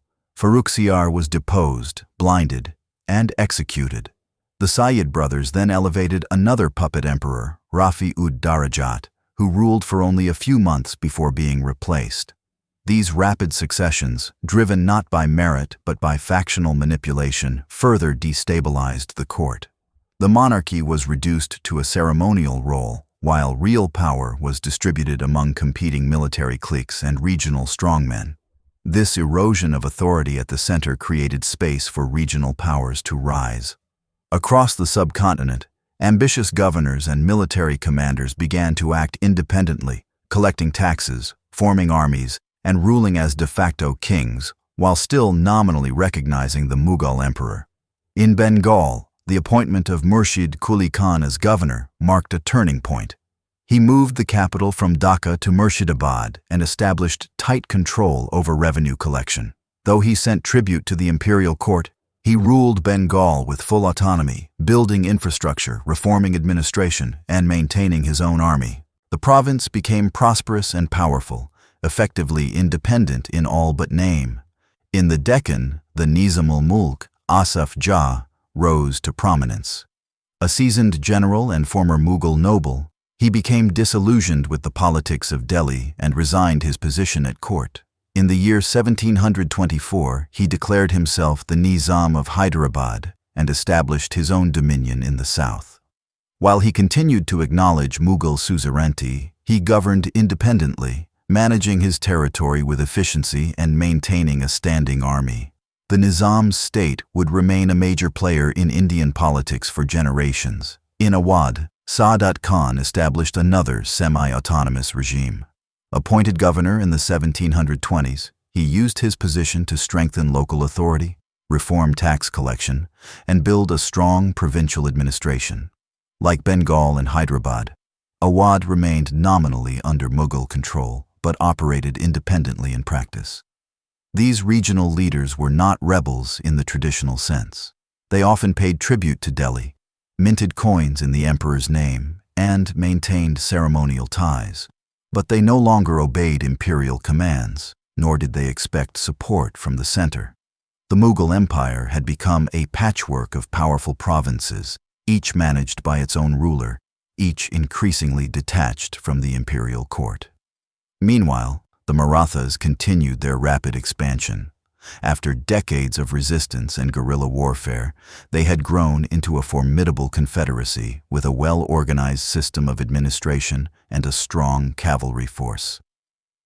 Under the leadership of Peshwas like Baji Rao I, the Marathas launched campaigns deep into Mughal territory. They collected tribute, or chauth, from large parts of central and northern India and openly challenged imperial authority. By the year 1730, the Marathas had become the most powerful military force in the subcontinent. They sacked cities, defeated imperial armies, and even threatened Delhi itself.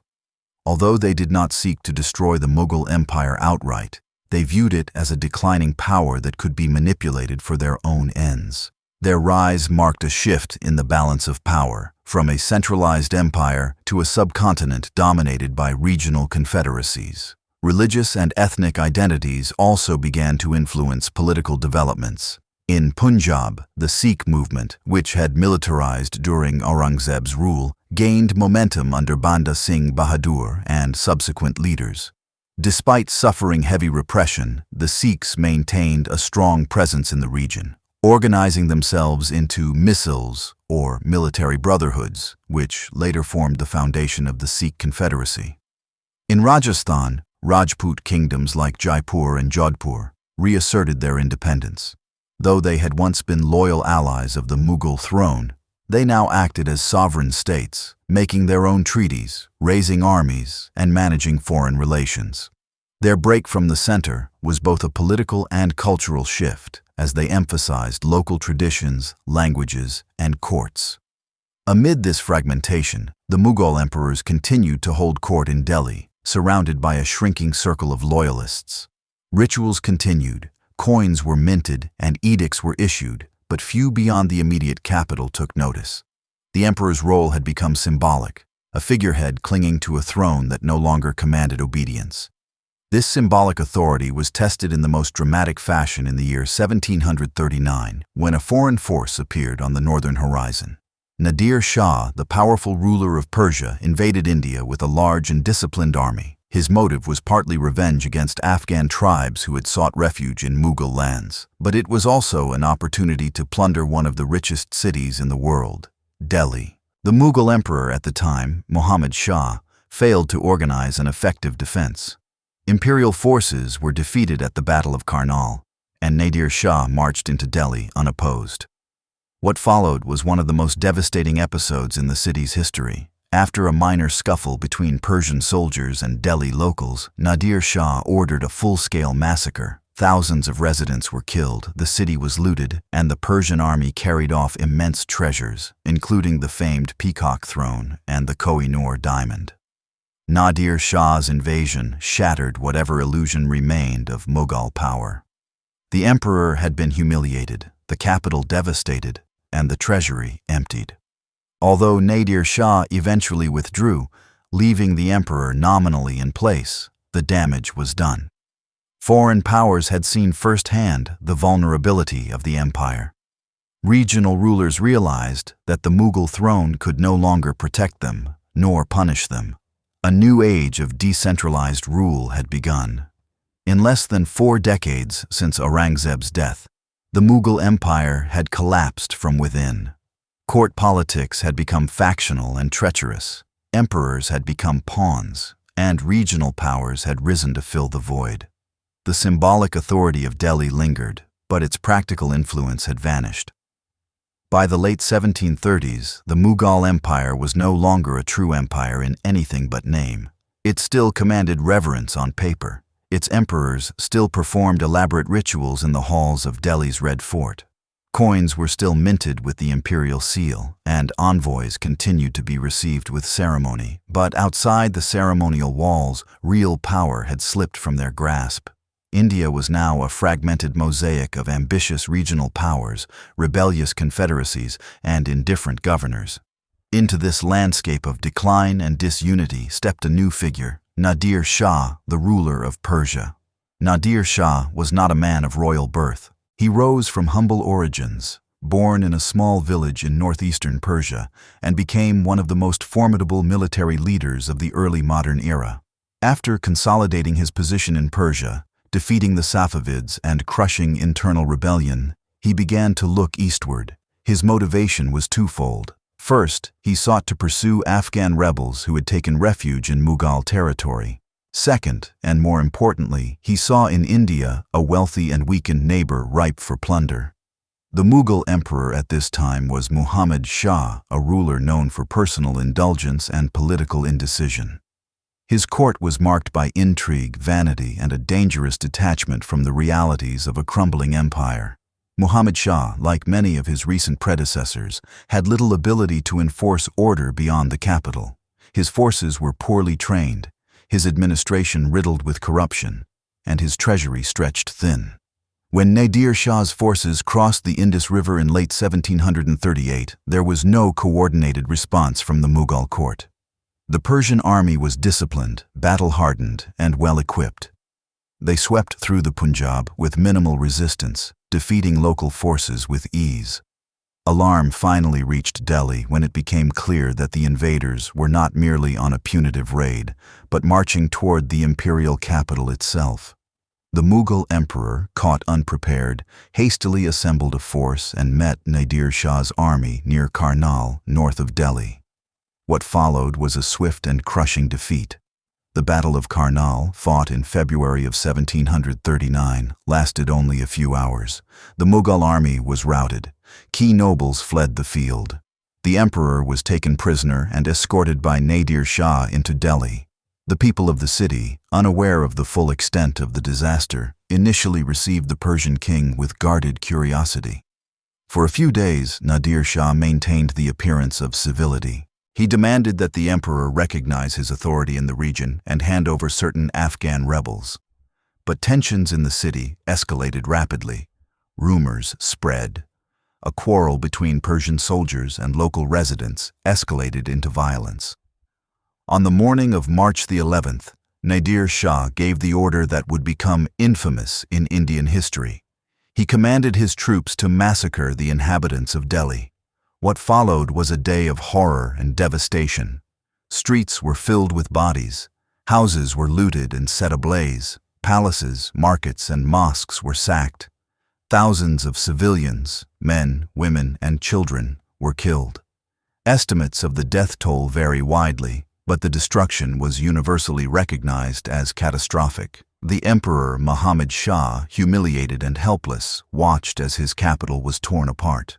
The sack of Delhi was not only a military catastrophe, it was a psychological one. It shattered the illusion that the Mughal throne, no matter how weakened, still offered some degree of protection or stability.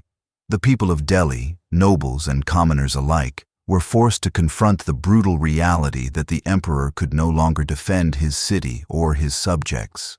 After the violence, Nadir Shah systematically looted the city.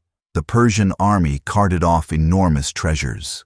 Among the most famous items taken were the Peacock Throne, originally commissioned by Shah Jahan, and the Koh-i-Noor diamond, one of the largest and most storied gems in the world. Gold, jewels, weapons, silk, and artworks were packed and transported westward. The plunder was so vast that Nadir Shah suspended taxation in Persia for several years afterward. After weeks of occupation, Nadir Shah finally withdrew, leaving behind a broken city and a shattered court. He returned to Persia, richer but also more despised. For the Mughals, the invasion marked a point of no return. Though Muhammad Shah continued to reign until 1748, his authority was irreparably damaged. The central government had proven itself incapable of defense, incapable of unity, and incapable of recovery. The political consequences were immediate and far-reaching. Regional powers that had previously paid lip service to Mughal supremacy now accelerated their drift toward autonomy. The Marathas, emboldened by the emperor's weakness, intensified their campaigns across central and northern India. The Sikhs expanded their presence in Punjab. The Rajput kingdoms reasserted independence in practice, if not always in name. Even the imperial nobility, once loyal to the idea of centralized power, began to pursue their own interests. The cultural and economic consequences were equally severe. Delhi, once one of the most prosperous cities in the world, became a symbol of trauma. Trade networks were disrupted, artisans dispersed, and urban life declined. Confidence in imperial patronage collapsed. The very image of Mughal grandeur, embodied in the palaces, libraries, and gardens of Delhi, was tarnished beyond repair. It is important to understand that the sack of Delhi was not simply the act of one aggressive invader. It was the result of decades of decay, misrule, and fragmentation. Nadir Shah's invasion exposed the structural hollowness of the empire, the vanity of its court, and the vulnerability of its people. The empire that had once commanded respect from Samarkand to the shores of Bengal had now become a cautionary tale. In the years that followed, the Mughal emperors continued to occupy the throne in Delhi, but they did so under increasing constraints. The court was dominated by whichever faction or power happened to be strongest at the time. Some emperors were effectively prisoners, others were figureheads propped up by regional overlords or foreign powers. The empire's borders contracted, its revenues declined, and its relevance faded. Yet, even in decline, the Mughals retained symbolic importance. Their name still carried weight in diplomacy. Their endorsement was sought by rising powers who wanted legitimacy. Their legacy, artistic, linguistic, and architectural, remained deeply embedded in the culture of the subcontinent. But Delhi would never forget what had happened in 1739. The memory of Nadir Shah's invasion haunted the city for generations. It became a turning point in Indian political consciousness, a symbol of the dangers of disunity and complacency. And it marked, unmistakably, the transition of the Mughal Empire from a ruling dynasty to a relic of the past. In the years following Nadir Shah's devastating invasion and the sack of Delhi, the Mughal Empire drifted into a phase of political irrelevance. The emperor, though still seated on the peacock throne in name, no longer commanded real power. That throne, in fact, was gone, looted by Nadir Shah along with the empire's once vast treasures. What remained was a fragile court, propped up by tradition and ceremony, surrounded by ambitious regional powers and increasingly assertive European trading companies. The decades that followed were not defined by one great collapse, but by a slow and uneven unraveling. The Mughal emperors became figureheads, symbols of a lost golden age, while others governed in their name. At the center of this transformation were the Nawabs, or semi-autonomous provincial governors, and the growing influence of foreign merchants, especially the British East India Company. The emperor during much of this transitional period was Muhammad Shah, who had survived Nadir Shah's occupation and continued to reign until the late 1740s. But his authority, already shattered, became mostly ceremonial. His court was a place of ritual and diplomacy, not strategy or governance. Provincial leaders paid lip service to Delhi, minting coins in the emperor's name and occasionally sending gifts, but they no longer followed imperial orders. Three regions in particular emerged as powerful centers of independent rule: Bengal in the east, Awadh in the north, and Hyderabad in the south.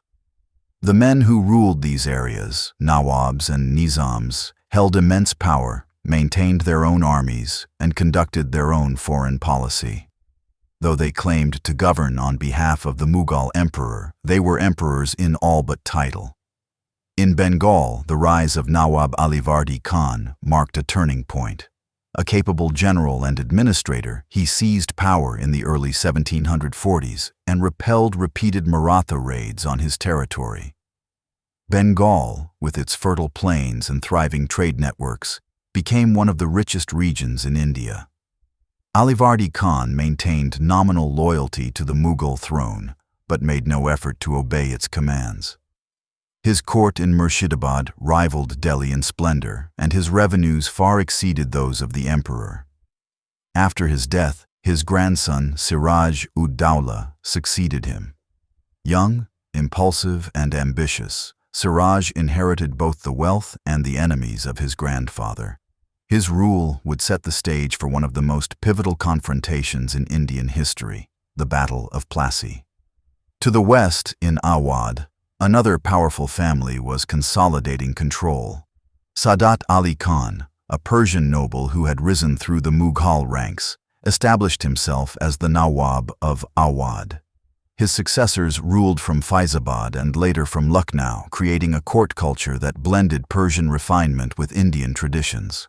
Awadh became a center of Shia Islam, poetry, and music, even as its rulers grew increasingly independent from Delhi. In the Deccan, Asaf Jah, the first Nizam of Hyderabad, continued to expand his influence. Though technically a Mughal governor, he issued his own edicts, negotiated treaties, and maintained direct relations with foreign powers. The Nizam's territory became a buffer between the Marathas to the west and the Mughal heartlands to the north. Meanwhile, European trading companies were transforming from commercial actors into political forces. The British East India Company, which had originally arrived in India to trade in spices, textiles, and opium, now maintained its own forts, soldiers, and diplomacy. So did the French East India Company, which competed for influence in the south, particularly in regions like Pondicherry and the Carnatic. The rivalry between these companies was not confined to trade. It spilled into open conflict, especially during the Carnatic Wars in the southern part of India. Both the British and French supported rival Indian princes and nawabs, providing military aid in exchange for trading privileges and territorial concessions. The British, under the leadership of figures like Robert Clive, began to see the weakness of Mughal institutions as an opportunity. In Bengal, tensions between the company and Nawab Siraj-ud-Dowlah escalated quickly. The company had fortified its trading post at Calcutta without permission, leading to a sharp confrontation. In retaliation, Siraj marched on the city and briefly captured it. What followed was the infamous episode known as the Black Hole of Calcutta. Though its historical details remain debated, it became a rallying cry for the British. Clive led a retaliatory campaign and, in the year 1757, confronted Siraj-ud-Dowlah at the Battle of Plassey. The battle was short and decisive. Key commanders in the Nawab's army, including Mir Jafar, defected to the British side. Siraj was defeated, captured, and executed. The British installed Mir Jafar as a puppet ruler and secured massive financial concessions. More importantly, they gained effective control over Bengal, the richest province in India. The Battle of Plassey was not a grand military contest. It was a politically engineered victory made possible by the weakness and fragmentation of regional leadership. But its consequences were enormous. It marked the beginning of formal British political power in India and the end of any meaningful Mughal influence in the East. From this point onward, the East India Company operated not just as a trading firm, but as a territorial power. It collected taxes, administered law, and fielded armies. The Mughal emperor, still sitting in Delhi, had no authority over Bengal, nor did he control Hyderabad, Awadh, or the Maratha heartlands. His power had become purely symbolic, his name used to legitimize treaties, his presence invoked to justify foreign rule. The irony was that even as his empire crumbled, the emperor remained a necessary figure in the new order. The British understood the value of legitimacy. They continued to issue documents in the emperor's name, referred to him in diplomatic correspondence, and kept up appearances of respect. But behind the curtain, they were now the true rulers. Culturally, too, the court lost its vitality. With the loss of Bengal's revenues and the humiliation of imperial dependency, Delhi's grandeur faded. Artists and poets, once nourished by imperial patronage, migrated to regional courts or European-funded institutions. The emperor's household depended increasingly on British stipends and the charity of subordinate rulers. By the end of the 1760s, the Mughal Empire had ceased to function as a coherent state. The emperor ruled over a shrinking domain, largely confined to Delhi and its immediate surroundings. His authority outside the capital was neither feared nor enforced. What had once been one of the greatest empires in the world had become a hollow shell, used, manipulated, and preserved for convenience by those who had replaced it. And yet, the symbol of the Mughal throne remained powerful. For Indian rulers, European merchants, and even rebels, the emperor's approval still carried a certain weight. His downfall would not come in one moment, but would arrive gradually as outside powers tightened their grip and the imperial house fell further into irrelevance. The next chapter in the Mughal story would see this transformation deepen. The British East India Company would expand across India, collecting revenues in the emperor's name while denying him any real role. But in this growing contradiction between imperial form and colonial power, a spark would ignite. In the coming decades, that spark would grow into open revolt, and the last emperor would rise, not as a ruler, but as a symbol of a forgotten sovereignty. By the mid-18th century, the Mughal Empire had entered a terminal phase. Its emperors remained in Delhi, cloaked in ceremonial dignity, but they ruled almost nothing. Beyond the palace walls, power had migrated to the provinces and into the hands of outsiders. Among these new power holders, the British East India Company had emerged as the most consequential. What had begun as a commercial venture, seeking spices and textiles, had become a political force backed by modern firearms, fortified posts, and professional armies. Following the decisive Battle of Plassey in the year 1757, the company had gained a foothold in Bengal. In the years that followed, it expanded that foothold into a platform for full administrative control. The key turning point came in the year 1765. After a series of conflicts between the British and the Mughal-appointed Nawab of Bengal, the company secured an extraordinary privilege from the Mughal Emperor Shah Alam II.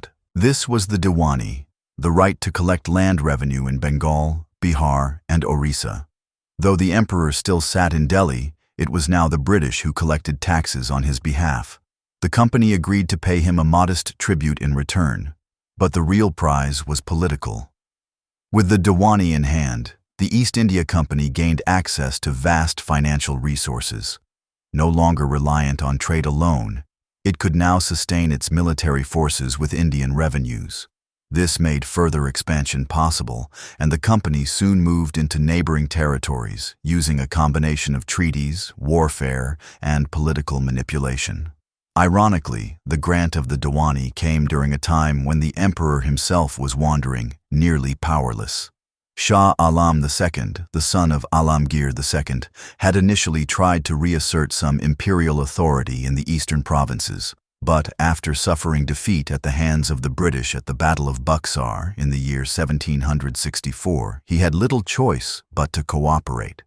The Treaty of Allahabad, signed in the year following that defeat, formalized the transfer of fiscal power to the British. In essence, the emperor became a pensioner of the company. The consequences of this shift were profound. With a secure base in Bengal and increasing influence in Awadh and Bihar, the East India Company began to behave like a sovereign power. It appointed its own administrators, minted its own currency, and even maintained its own diplomatic relations with Indian rulers. At the same time, it continued to invoke the name of the Mughal emperor to legitimize its actions. Imperial titles, seals, and documents were used to cloak expansion in legal and cultural familiarity. Meanwhile, the emperor's own circumstances remained precarious. Though technically restored to Delhi, Shah Alam was no longer the center of political gravity. His court was dependent on stipends from the company and protection from local allies such as the Nawab of Awadh. The emperor's authority was now a diplomatic convenience, invoked when needed, ignored when not. Throughout the late 18th century, the company expanded its military presence across India. In the south, it clashed with the French-backed Mysore kingdom under Hyder Ali and his son Tipu Sultan. In the west, it navigated complex relationships with the Maratha Confederacy. In each region, British expansion followed a similar pattern: first commercial engagement, then military alliance or conflict, and finally, direct administrative control. The Mughal court, once the arbiter of Indian diplomacy, watched these developments from the sidelines. Its chroniclers recorded the news of battles, alliances, and defeats, but they were no longer participants in these events. The empire, as a political entity, had lost the ability to shape outcomes. Yet, in culture and ritual, the Mughal legacy still loomed large. Persian remained the language of administration in many parts of India. The aesthetics of Mughal courtly life, its poetry, clothing, cuisine, and architecture, continued to influence regional elites. The emperor was still referred to as the shadow of God on earth, even though he lived under the watchful eyes of British officers. At the same time, new patterns of governance began to emerge. The East India Company did not immediately dismantle Mughal institutions. Instead, it co-opted them. British officials retained many Indian bureaucrats, continued collecting taxes through established systems, and styled themselves as protectors of the emperor. They framed their actions not as conquest, but as stewardship. This allowed them to present their rule as legitimate and even beneficial, especially in the eyes of conservative elites. But beneath this diplomatic theater, the company was building a new order. Land revenue policies were restructured to maximize British profit. Military forces were expanded and reorganized under European officers. Legal systems were gradually replaced or modified according to British models. Indian sovereignty was being dismantled, not all at once, but piece by piece, contract by contract, district by district. The emperor, increasingly isolated, remained a prisoner of circumstances. In moments of desperation, he tried to assert his dignity, but even these attempts often served British interests. When Shah Alam visited British-controlled territories or accepted British protection, the company used such events as symbols of their authority. The presence of the emperor added a veneer of continuity to an era defined by rupture. Outside the court, Indian society was undergoing dramatic changes. Commercial networks were disrupted by war and monopolistic policies. Artisans and textile workers, particularly in Bengal, suffered as British imports replaced local goods. The old patronage system collapsed. Poets, scholars, and musicians, once nurtured by Mughal nobles, now sought work in regional courts or in British-sponsored institutions. Delhi itself declined. Once a glittering capital, it became a city of memory and ruin. The Red Fort, formerly the heart of imperial power, now housed a court in decay. Its marble halls echoed not with debate and strategy, but with recitations of poetry and fragments of nostalgia. The emperor, surrounded by loyalists and courtiers, continued the rituals of rule, but the audience had changed, and the script no longer mattered. This phase of history presents a contradiction. The Mughal Empire was still alive. Its emperor still performed ceremonies. Its name still appeared on documents. Its heritage still shaped identity. Yet the power that once backed that name was gone. Real authority rested with the East India Company, a corporate entity with no royal blood, no divine claim, and no cultural roots in India. And yet, the company understood that it needed the Mughal legacy. As long as the emperor remained, even as a shadow, their rule could be framed as lawful. It is this strange coexistence between a powerless emperor and a foreign company acting in his name that defined the last decades of the 18th century. But contradictions cannot last forever. A new generation of Indian leaders, soldiers, and thinkers was watching. The British had begun to control territory, but they had not yet controlled minds. As company rule spread deeper into the heartland, tensions would grow, discontent would smolder, and in time, that discontent would erupt, not just as protest against economic exploitation, but as a demand for sovereignty. In the second half of the 18th century, the Mughal throne was still occupied, but the empire it once ruled had become almost entirely symbolic. At its center sat Shah Alam II, a man who would become one of the longest surviving Mughal emperors, yet who spent much of his reign exiled, besieged, and manipulated by powers far stronger than himself. His rule, stretching from the 1760s into the early 19th century, reflects the final transformation of the Mughal state, from sovereign empire to imperial memory. Shah Alam II had assumed the throne at a time of great instability. Following the death of Aurangzeb II and the brutal rise of Afghan warlord Ahmad Shah Abdali, the emperor had fled Delhi and taken refuge in Allahabad under the protection of the British East India Company. He had been present at the Battle of Buxar in the year 1764, where his forces, allied with Shuja-ud-Dawla of Awadh and Mir Qasim of Bengal, were defeated by the British. That loss marked the end of any serious attempt by the Mughals to reassert political control in the East. Yet Shah Alam remained important, not because of his military power, which was negligible, but because of his symbolic authority. His name still carried weight. Treaties were signed in his name. Coins were minted with his seal. Governors and regional powers continued for a time to derive legitimacy from association with the emperor. For the British, maintaining the illusion of imperial continuity served a vital purpose. It allowed them to expand control without declaring conquest.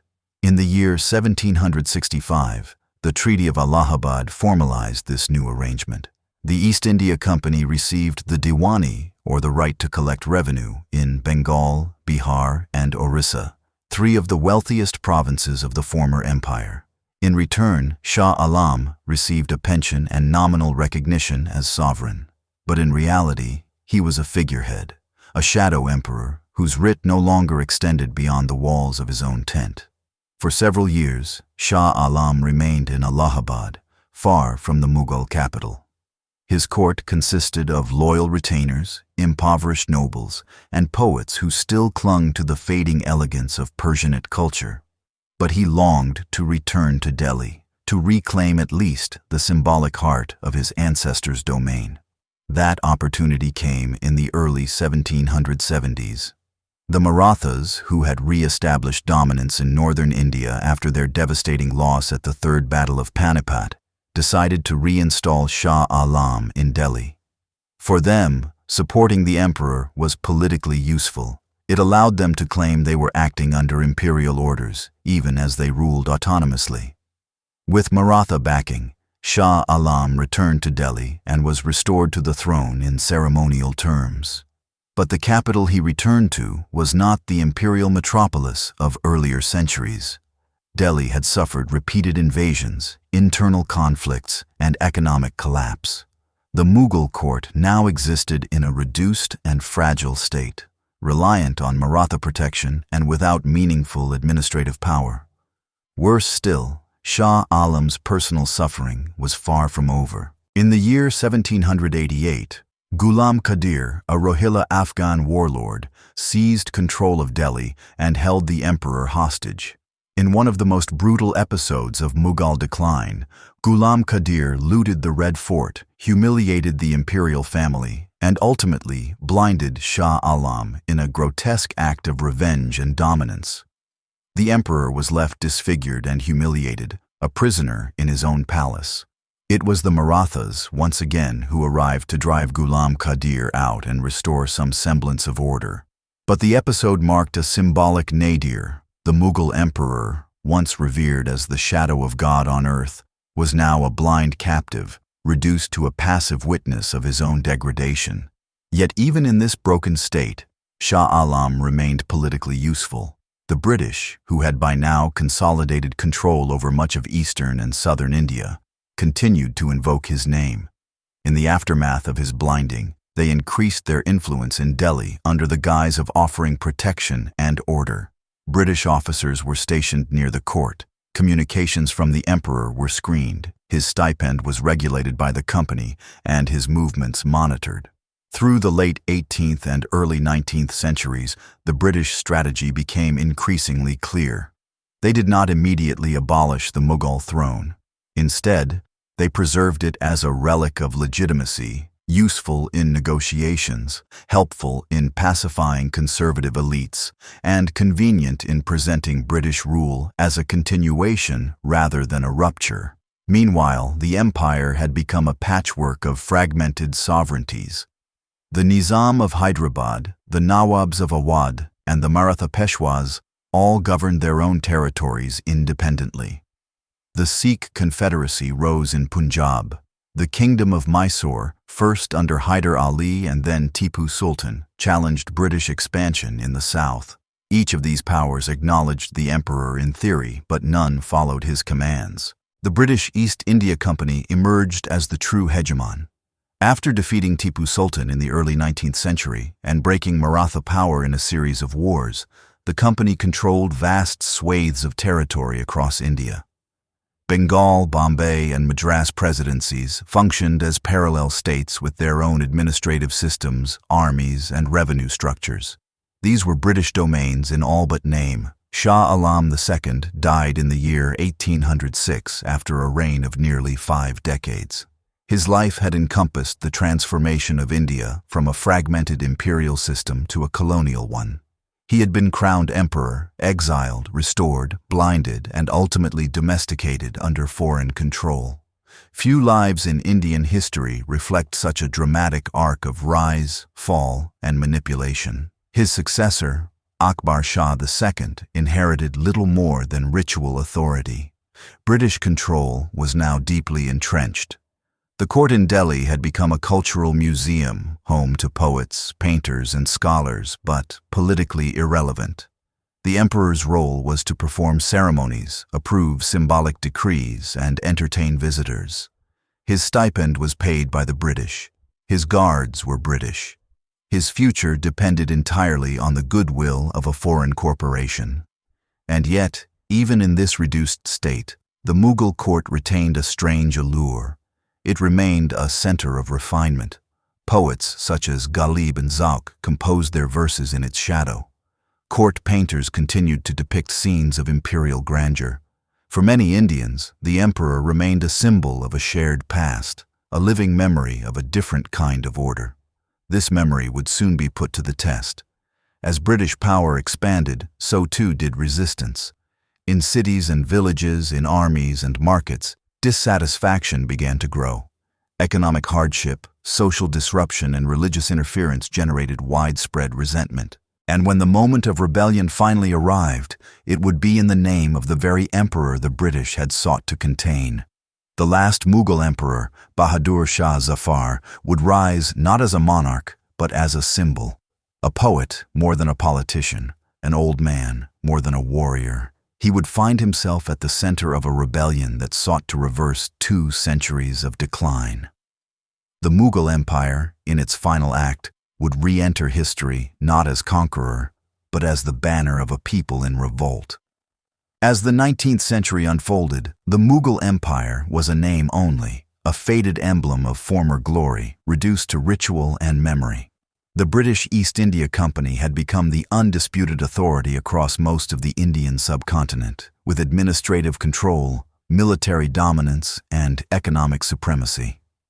The emperor, though still seated in Delhi's Red Fort, held no real power. He ruled only within its walls, and even there, his word was increasingly irrelevant. This was the world inherited by Bahadur Shah Zafar, the last Mughal emperor. Crowned in the year 1837, he was already in his 60s when he ascended the throne. His reign was never meant to be one of governance or expansion. It was a ceremonial position, a symbolic continuation of a dynasty long removed from actual rule. Bahadur Shah Zafar was, in temperament and talent, more a poet than a politician. He wrote in Persian and Urdu, surrounded himself with literary minds, and maintained a court that had become more of a cultural retreat than a center of political authority. Under his patronage, Delhi remained a vibrant center of art, poetry, and philosophical discourse, even as its economic and military foundations had crumbled. Despite his diminished status, Zafar remained a figure of reverence among many Indians. To some, he embodied the continuity of a shared past, a connection to a time before colonial dominance. To others, especially in conservative circles, he was still the shadow of God on earth, even if the shadow had thinned. By the mid-19th century, however, deep discontent was growing throughout British India. The causes of this unrest were many and complex. British economic policies had disrupted local industries and led to widespread impoverishment. Traditional elites, both Hindu and Muslim, had lost privileges and power. Land reforms had alienated zamindars. Missionary activity and perceived religious interference had offended both Hindu and Muslim sensibilities. At the same time, the sepoys, Indian soldiers in the British East India Company's army, were growing restless. Despite forming the backbone of British military power in India, they faced discrimination in rank, pay, and treatment. Rumors that the new Enfield rifle cartridges were greased with cow and pig fat, offensive to both Hindu and Muslim soldiers, sparked outrage. Though the cartridges were only the immediate cause, the resentment ran far deeper.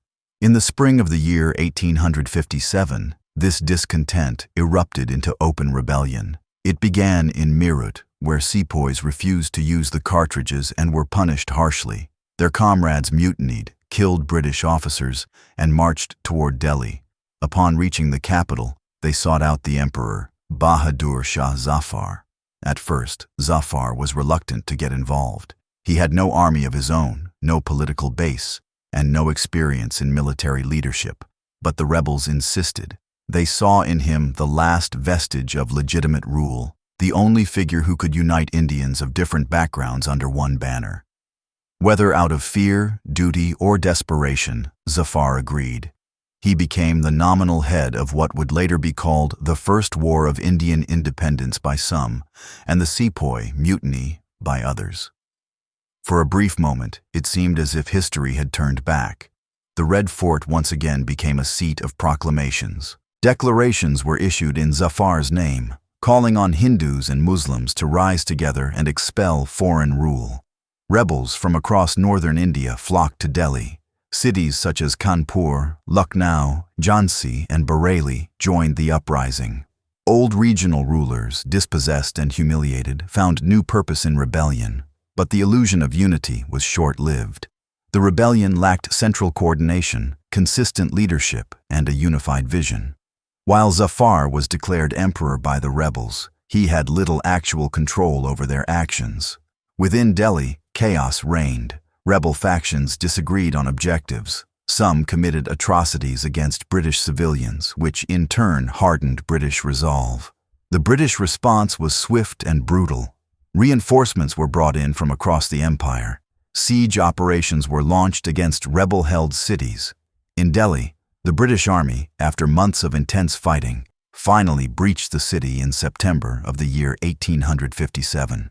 The fall of Delhi marked the end of the uprising's symbolic heart. The Red Fort was taken. Bahadur Shah Zafar fled and was later captured by British forces at Humayun's tomb, where he had taken shelter with a few loyalists. He surrendered without resistance, broken in spirit. His capture marked the final collapse of the Mughal dynasty. The British, determined to end the illusion of shared sovereignty, made a public example of Zafar. He was tried not in secret, but in full view, accused of treason, conspiracy, and complicity in the killing of British citizens. Though his actual involvement in planning or executing violence was minimal, he was found guilty. In the aftermath of the trial, Zafar was exiled to Rangoon in present-day Myanmar. There, he lived out the remainder of his days in isolation. He died in the year 1862, buried in an unmarked grave. His death received little attention at the time, but for many Indians it came to symbolize the definitive end of an era.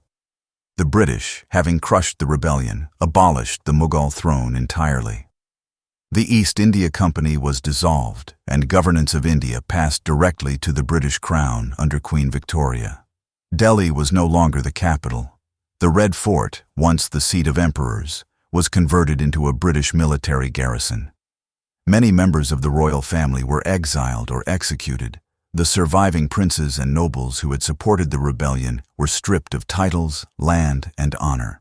Bahadur Shah Zafar became a tragic figure in Indian memory, a poet-king forced into a role he did not seek, a symbol of resistance despite his powerlessness.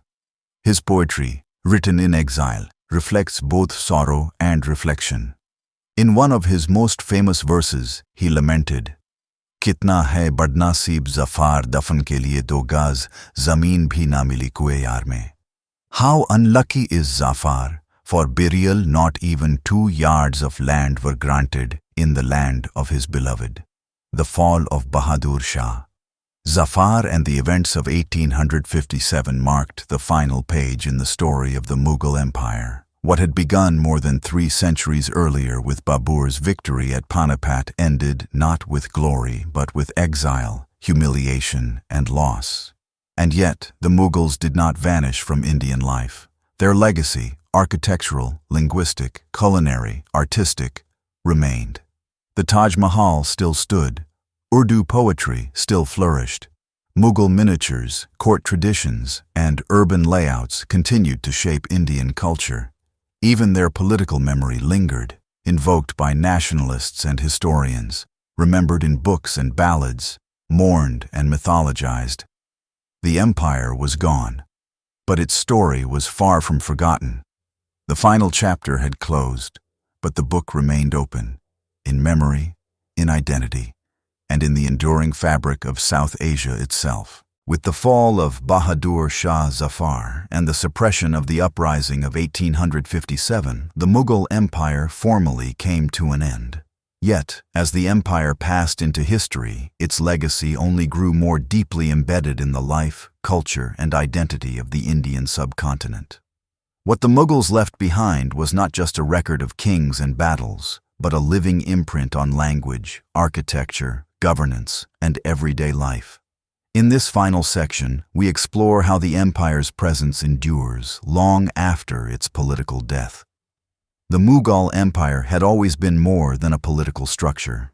It was a cultural phenomenon, an institution that shaped not only the court, but also the very way society functioned.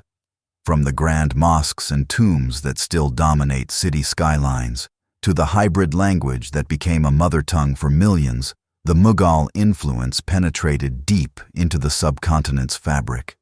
Perhaps the most visible legacy of the Mughals is in architecture.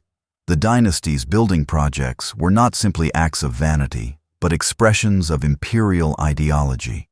Monumental structures symbolized the emperor's divine right to rule, his connection to both Persian and Indian traditions, and his ability to control space and time through symmetry, proportion, and design. The Taj Mahal in Agra, commissioned by Shah Jahan as a mausoleum for his wife Mumtaz Mahal, remains one of the most admired buildings in the world. Constructed from white marble and inlaid with precious stones, its beauty lies not only in its materials, but in its perfect proportions and poetic symbolism. It reflects the Mughal aesthetic at its peak, elegant, restrained, and deeply emotional. Other iconic structures include the Red Fort in Delhi, the Jama Masjid, Fatehpur Sikri, Humayun's tomb, the Shalimar Gardens of Kashmir, and the massive forts of Agra and Lahore. These were not isolated works, but part of a sustained architectural tradition that blended Persian, Timurid, and Indian elements into something distinctly Mughal. Beyond their grandeur, these buildings transformed urban spaces. They became focal points for cities, organizing public life around mosques, palaces, markets, and gardens. Many Indian cities today, Delhi, Agra, Lahore, Hyderabad, still bear the imprint of Mughal urban planning, with old city quarters retaining names, layouts, and landmarks from the imperial era. Mughal influence also shaped language. The court language of the Mughals was Persian, but it was in India that a new linguistic synthesis took place. In the contact zone between Persian-speaking elites and the diverse vernaculars of the subcontinent, a new language emerged: Urdu. Drawing vocabulary from Persian, Arabic, Turkish, and local dialects, Urdu became the language of poetry, music, and polite conversation. By the time of Bahadur Shah Zafar, Urdu had become a major literary language used in ghazals, court records, and everyday life. Poets like Mir Taqi Mir, Mirza Ghalib, and Zauq elevated Urdu to high art, weaving themes of love, loss, mysticism, and social commentary. Even after the end of the Mughal court, Urdu continued to flourish, eventually becoming one of the major languages of modern South Asia, spoken in India, Pakistan, and beyond. The Mughal impact on cuisine is equally lasting. the imperial kitchens developed a sophisticated food culture that combined Central Asian, Persian, and Indian ingredients and techniques. Dishes like biryani, kebabs, korma, rogan josh, and naan reflect this fusion.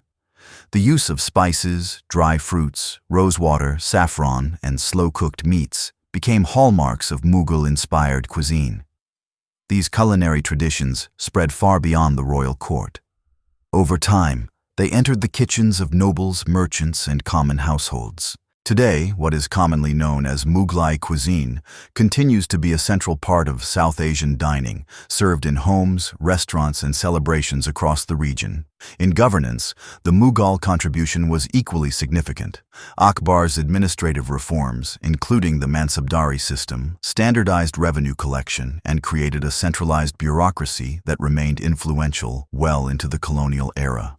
Sher Shah Suri's earlier land revenue innovations, revived and perfected by the Mughals, were later adapted by the British as they sought to govern the vast and diverse territories of India. Mughal legal and cultural pluralism also left a mark.